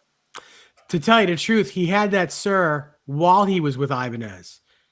In fact, I believe the Sir was the first incarnation of it, and then had Ibanez make this guitar from that. Is that true? Yeah. I did not know. I think he ordered the guitar from Sir because he wasn't an endorsee at the time. He ordered it from Sir the way this came, and then Ibanez made this guitar. Nice. That I did not know. But what I do know is I like that guitar. I'm going to enjoy the shit out of that guitar. And if anyone has a WRB3 with the graphic, I want one of those too. So just FYI, love Reb Beach is playing. Reb's really great player, just really underrated. And Winger got a real raw deal in the late 90s. They were great. I love that band. They great songs. If you listen to their third album, Pull, holy shit. We've talked about it on the show before. Great, great album. So, really underrated. Shauna Marie Sings wants to know, Dave, where is Desiree tonight? She's in the bedroom. She's probably either reading a book or watching her shows before I come in there. You think she's listening to our show? No, because she would have said hello. Oh, all right. Let's say, and Jimmy Bitter hit it right on the head. Winger got a raw deal, especially from Beavis and Butthead. That's true. Yeah, that's exactly what happened. Yeah. Yeah, because Winger comes out with Pull. This is like a masterpiece album in 91 or 92. And they're thinking this one is going to make us rich because it's so well crafted. And lo and behold, Beavis and Butthead premieres, and the fat, nerdy kid on the show is sporting a Winger shirt, like I'm sporting Wonka. The nerdy kid says Winger, and that was it. It was downhill from there. All of a sudden, everyone was like, "Oh shit!" That was it. Yeah, I was in a band at the time, and we'd be jamming in the garage, and then after rehearsal, we'd go upstairs, and Beavis and Butthead would be on MTV, and Stuart would walk in. He would just have a plain shirt. It just said Winger. Hi, guys. Yeah. I mean, and from what I'm told, what we're all told, I think if you watch the behind the music, I think there was a behind the music for Winger or something like that, like something about Winger. When they first saw that episode, they were all like, "Oh no, we're done. That's it. We're done." Reb said that in interviews. He said, "Here I am telling my wife or girlfriend or whatever he had at the time, this is the album that's gonna like make us a fortune in money, and it's so good, and we really poured our hearts into it. And what wound up happening was they saw that episode, and Reb called Kip and said, "Did you watch?" "Oh, yeah, I watched that. Did you watch that? I hope this cartoon doesn't take off." And sure enough, man, MTV got behind that and did not get behind playing a single video from that new album. They just wouldn't play Winger anymore. Old videos, new videos, that was it. They were done. Mm-hmm. And Reb even said, like, at that time, I had to sell my equipment to survive just because it was so fucking desolate. You've gone from playing stadiums to you can't play in a bar now. Right. It's crazy. And Michael Collins, no, Vince Neil is not dead, but I like saying he's dead because he ate himself to death. Oh, Should have been Lars. man. Lars was at a local bar in Walnut Creek recently. Did anyone hit him over the head with a bottle? I don't know. That's too bad. But there's this bar in the town called Walnut Creek I used to live in, called Dan's Bar, and they posted a picture of Lars there at the bar. And I forget. I'm sorry, I forget who sent these. Somebody made us T-shirts. Dave, Really? you have one of these, right? I don't. One of what? Do you still Yeah, I do have one. You still have yours? Wednesday, yep. Because we would talk about Winger, and so somebody made a hashtag Winger Wednesday shirt for us. I was before my time. Yeah, and so usually I wear this shirt on Wednesdays. Actually, and we're not even on Wednesdays anymore, but I'll wear this shirt, out, and people are like, some people are like, "What's Winger?" And then some people they see this and they laugh, I need a shirt that says Tech More on Tuesday. Yeah. Yeah, I think we should all wear one of those. And a mug that says "We good."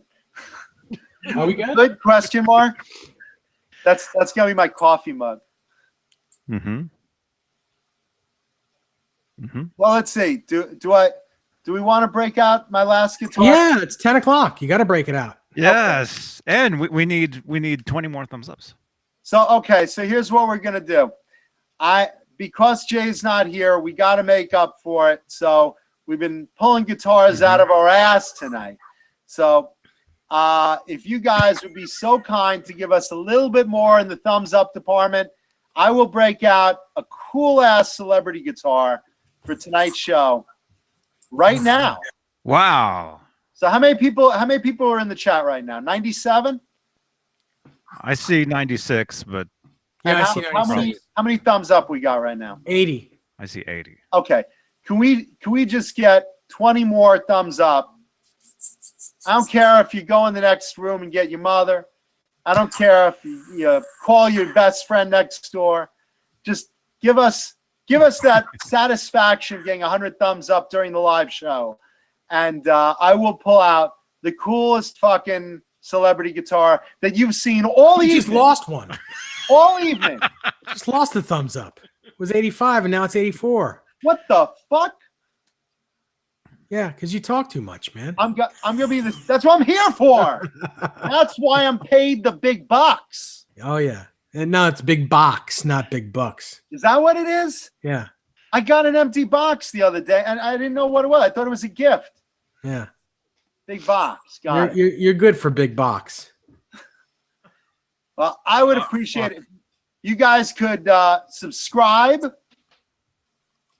so you know who to blame every week. And on this Tech More on Tuesday, please give us more thumbs up so we can reach 100. Yeah, and Jimmy Bitter, we're not begging. It's an act.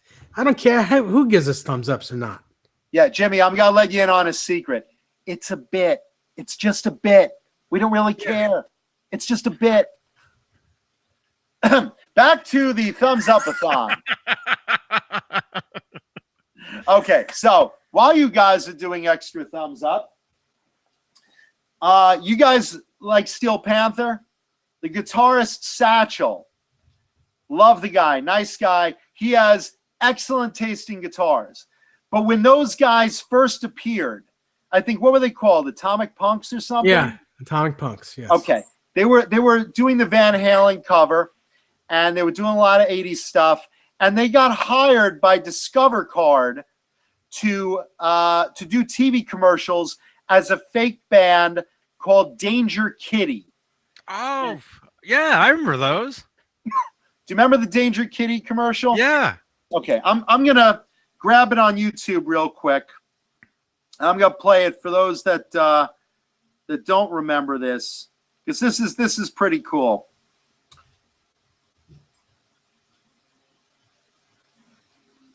I still think that Russ Parrish should have been one of Dave's guitar players during the David Lee Roth days. Okay, so did you see that what's his name? The other Roth guitarist, Bart. Oh yeah, right. I don't know his last name. Bart Simpson. No. Bart Walsh. He's posting that he's starting a new band with Billy Sheehan. Oh, cool. And they're doing a Van Halen tribute. Cool. I think that's what he was saying. All right, so Johnny, spotlight me real quick, and for those of you, excuse my iPad got wounded in a drive-by shooting. So, oh man. But here you go. This is the Danger Kitty commercial from 2001, featuring Steel Panther for Discover Card. The year was 1983, and Danger Kitty released their hit single, Love Rocket. With it came instant fame and fortune. They bought mansions, cars, and the finest women's clothing. But by 1984, the fortune was gone, and the dream was over. Desperate for money, Danger Kitty last performed at the Smuggler Bar Mitzvah. Some people just can't live within their means. A Discover Card with spending management tools for the slightly smarter consumer. Okay, so there you go. Wow. Yeah, I remember that. Bar Mitzvah, no less. Wow, that was 2001? That was 2001. For those of you guys that that was a long time ago now. Really was, right? So for those of you that didn't see, fuck me, Tech more on Tuesday. All right, so for those of you guys that that remember the Danger Kitty commercial, it was so popular that they literally had to do, for promotional purposes, a single CD of that Love Rocket song with them on the cover of it. So like you'll see, let's see if I could Google it real quick. And in the commercial, you see they're on a magazine, Rolling Stone magazine, and it's the same cover photo. Let's see. Images. It's the same cover photo. Okay, so here's the CD. Can you guys see that? Yes. Okay, so you see the guitar he's holding in there? Yeah. Mm-hmm. Okay, so it's a Gunslinger. Blue and pink BC Rich Gunslinger. It's blue with pink flames and a little dice for the knob. So that was in the commercial, and that was on the album cover. And guess where you're going to see it next? Right here. Come on, yeah. Right here on the Johnny Beane Show on Tech More on Tuesday. Whoa.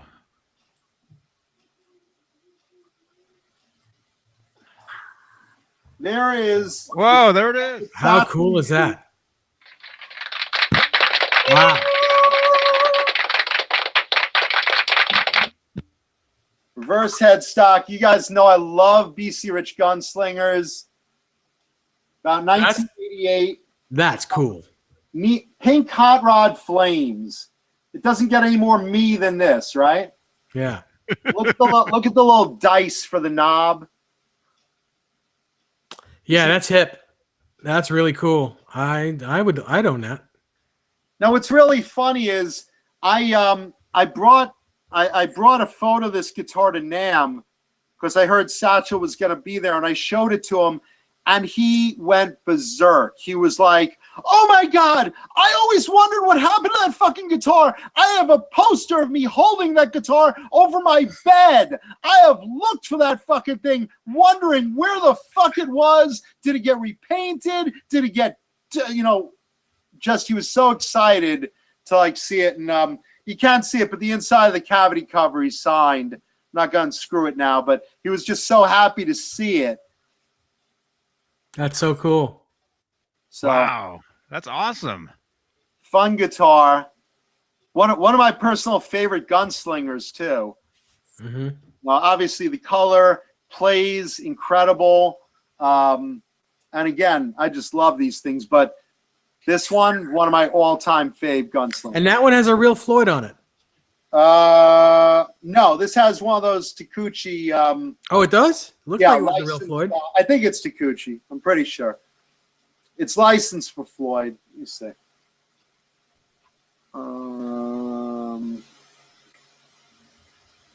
Licensed under Floyd Rose, so probably Takuchi. Which I like. I like them. Mm-hmm. Yeah, so I'll be appearing at the Schmalzer Bar Mitzvah next weekend with this guitar.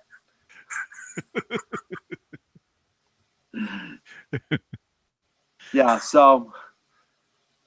But That's very cool. It's so much fun. I just love these gunslingers with the cutaway heel and the fast action neck.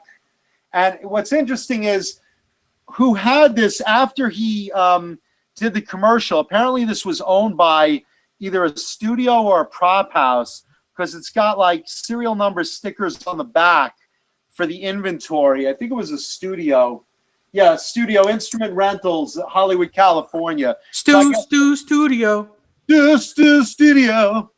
So I guess for like Hollywood, movies and stuff, they, rent out instruments, or maybe, for recording purposes. This might have been in a studio for a while, but at one point I just got a phone call and said, hey, rumor has it you collect a lot of, flashy 80s guitars. I said, sure do. And, he invited me down to his house, and this was sitting there. I knew immediately what it was. So I was real happy with that. And so I hope you guys in the chat enjoyed that. I do, especially the tuning peg up. That's not the same as the rest of them. Yeah, and that is how he had it. Howie had it?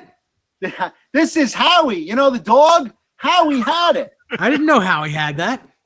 Yeah, this was exactly how it was in the photo. He chewed one of them off. With the chrome tuning peg and the little dice knob. This was like untouched, I guess, since the commercial. Little dice knob, you don't know what you got. Oh, sorry. Little dice. Let's see. Yes, it's Crowbar, no. It's not a replacement tuner. It's made to look like that. So I guess it's part of it only plays a replacement tuner on TV. Yeah, but that is how it was in the commercial and stuff. So I don't know if they did that on purpose or whatever, but that's how it appeared. Let's see. John Bulware wants to know, did you have one of those Iron Cross guitars when you went to play in guitar? One of those Iron Cross guitars? I don't know what you mean, brother. Amanda Coombs, you're very welcome. Let's see. And Brett McCord, I think, likes Dave's voice. Who? Quentin James wants his money back. I'm so sorry. I will get that check out to you or PayPal. Let's see. Did I ever get a guitar on the show that I really wanted and couldn't buy it? On our show? I mean, we usually bring our own guitars. BYOG. BYOG, bring your own guitars. Let's see. Quentin. I don't know. What do you say, Johnny? What do you say? There's 93 thumbs up, 89 people watching. I don't think we can do 100. I think we can. Oh, I think we can. We know we last can. week, but we did it. Let's do it. Okay. Come on, 7 more. 7 more. We'll We'll say goodnight.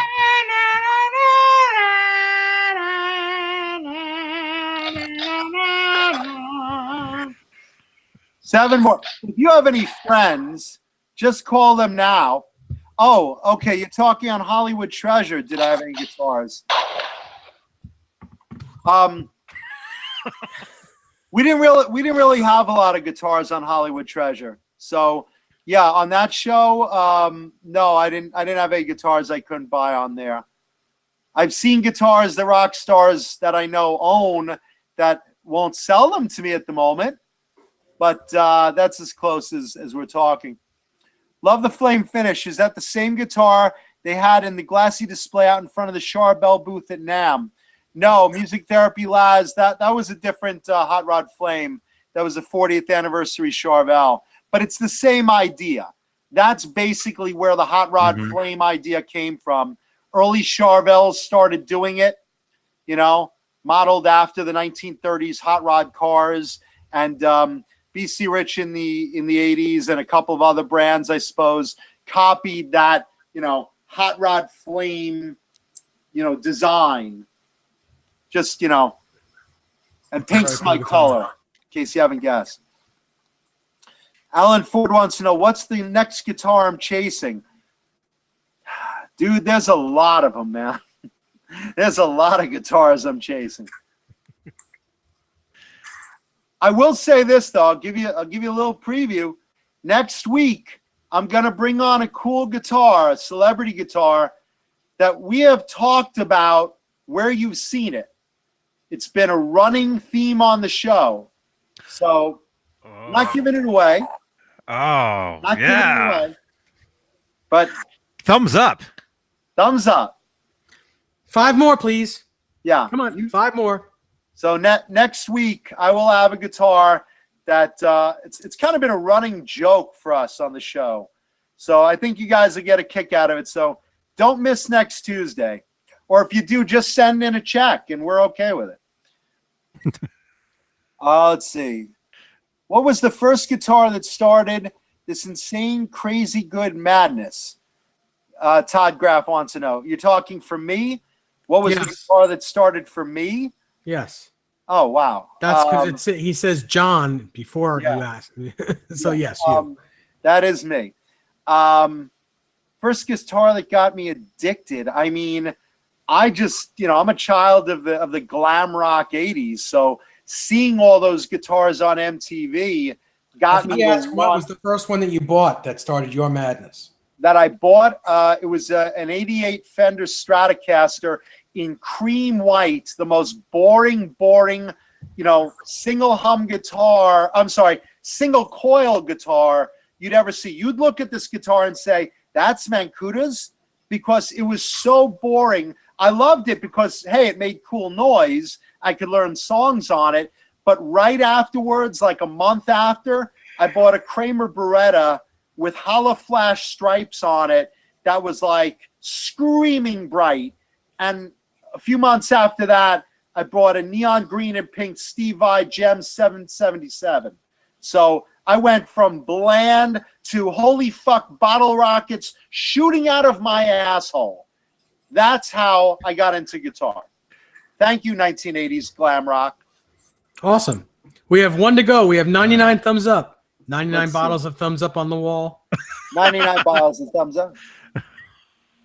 Let's see. Going to questions in the chat. Let's see. Hey, one of you happy assholes that gave us a thumbs down, just take it away and put it in the thumbs up side. Todd, a.k.a. Soda Pop. Hello, John. Hello, Todd, a.k.a. Soda Pop. Do you think anybody that would leave it? There we go, 100. Thank you. There we go. Bravo. Thank you, everybody. Okay. Irish goodbye. Let's see. Real quick. We go to 10:30 now, Dave. You didn't know that? Oh, Just okay. Stan Adams wants to know any celebrity amps. No, I'm not that much of an amp head. And George Lynch is always selling his amps, and I never step up.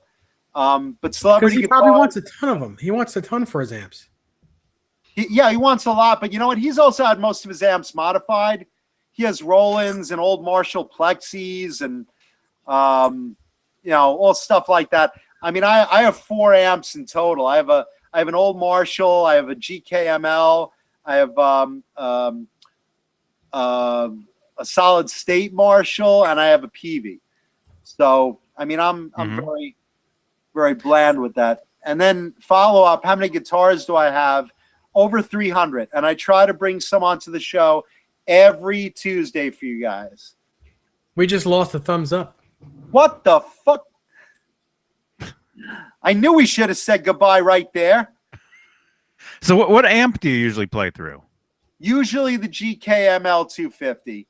And as an alternate, the Marshall Silver Anniversary, which is basically a JCM 800 combo. Quentin James asks if he messages a picture on Facebook, can I show it? Absolutely, I will. As long as you do it right now. And it's not your ball sack.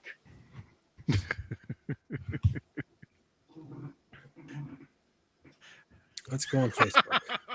Facebook.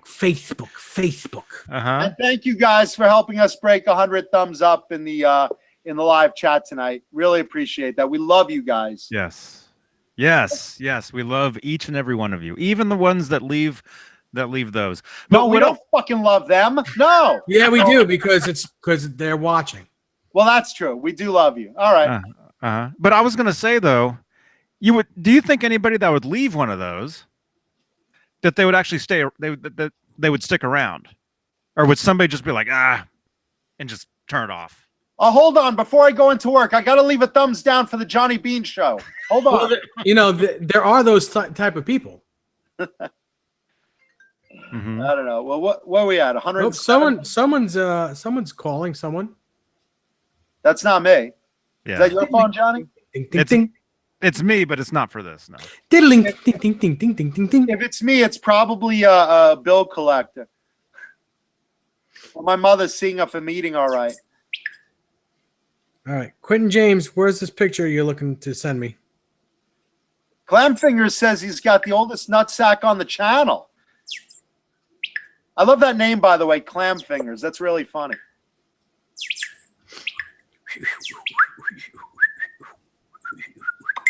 Oh, there it is. You got Attachment that? unavailable. Why does it say attachment unavailable? Because it's Facebook. Look at the caller ID. Is that 867-5309 again? No, it's not. It's Quentin. But I didn't get the picture. It just says Mason Bernard by Bernie Rico. Oh, okay. But the picture didn't show up. Yeah, Mason Bernard, for those that don't know, right after Bernie Rico sold BC Rich, he formed Mason Bernard, which was, briefly a company building not as radical guitars as BC Rich, more like kind of super stratty kind of things. Good guitars, but nothing's ever going to recapture that golden era of BC Rich, other than a lot of stuff coming out of the custom shop right now. Awesome. Yeah. Huh? Quentin, no photo showed up. R3 is saying that Quentin has an iPhone 4. Oh. So it wouldn't show up on my iPhone 10? You guys need to get teched up on my BlackBerry. My BlackBerry is high tech. This is a dial-up phone. Great. This is where all my internet comes from, is this phone. Oh, here it is. I got it. Oh, good. Got the guitar. Wow, it's very cool. Let's see. Back you have a little reflection there. Nice. Yeah. Yeah, really well made super strats. Let me there you go. Nice. Who's the girl on there? Is that Pam Anderson or just a random? Because I know they put certain girls on guitars at one point. They did like Tawny Katane. It just says hot on it. They did Cindy Crawford as a graphic. I'll do that again. It might be like Pam Anderson. You can't really tell. Very cool. They're great guitars, though. Random chick. But He says random chick. aren't there words next to her? Hot, hot. Random chick, Quentin James says. Yeah, it says hot, hot. I don't know. I think it says drag queen. Very cool guitar. Uh-oh. That is a very cool. I want Desiree. See you looking at that. Why? I can show her. Look, hon. You know who that looks like? Who do you think that looks like? I think it looks like Farrah Fawcett. Like an That's 80s, cool. like a glammed up Farrah Fawcett. No, because that was a Maybe. 90s guitar. So, like, she wasn't popular in the 90s. I'm guessing Pam Anderson. There we go.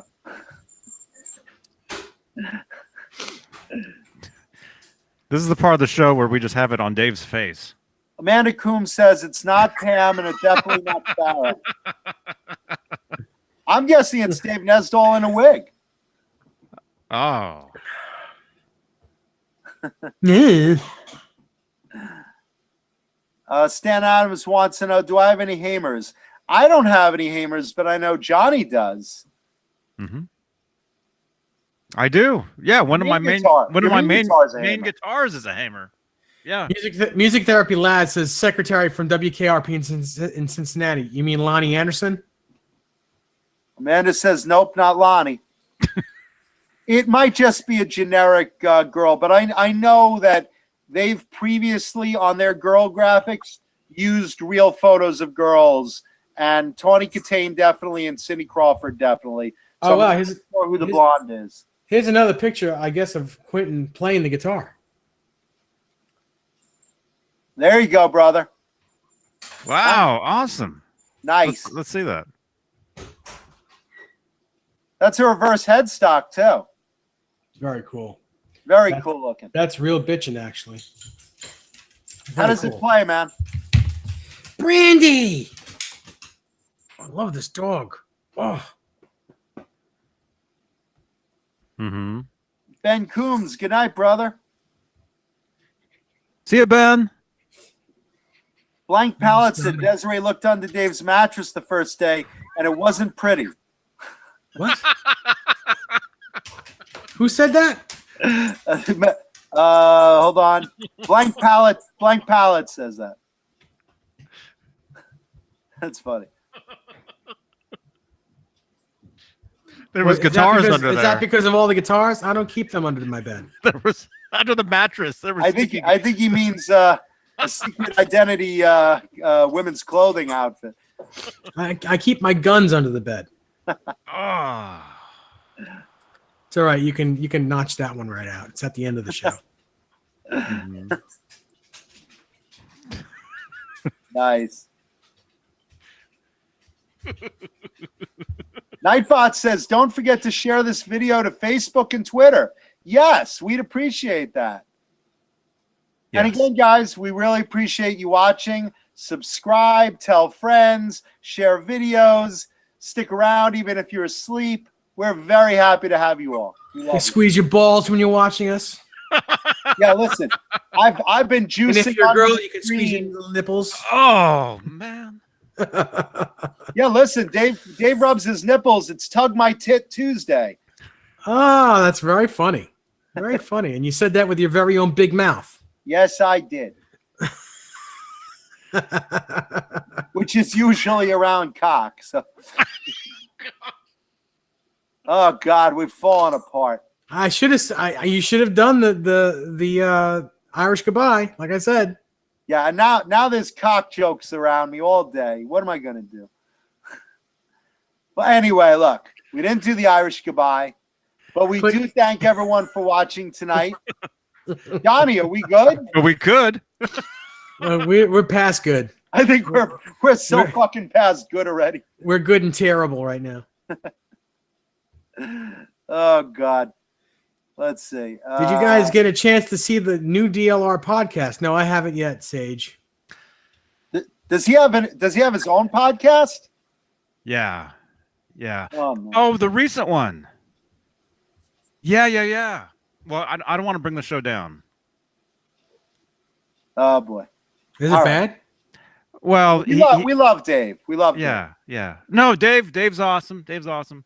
No, let's just go and watch it and listen to it. Oh boy. All right. Let me guess. He was kicked out of Van Halen again? Oh no. I don't know. So much for that reunion tour. Well, that's not the reason why no reunion. Yeah, I know. Well, we're hoping, but Michael Anthony says no. Mm-hmm. Anyway. What? Juicing the oranges? What? What does that mean? I don't understand. I was saying I was juicing my balls under the table when Dave was saying it. It's part of a complete breakfast. Oh, man. Good night, Quentin. Good night, Quentin. In fact, good night, everybody. We good? Now we good? It's 10:26. Yeah, we're beyond good. Are we good? Should we be good? Yeah. What do you think? All right. Be good, everybody. What's an Irish goodbye? This is one. Be good, be good. Wait, what's that song? Oh, Be Crowbar good, Johnny. wants to know what an Yeah. Irish goodbye is. Men at Work? Yeah. Yeah. Crowbar wants to know what an Irish goodbye is.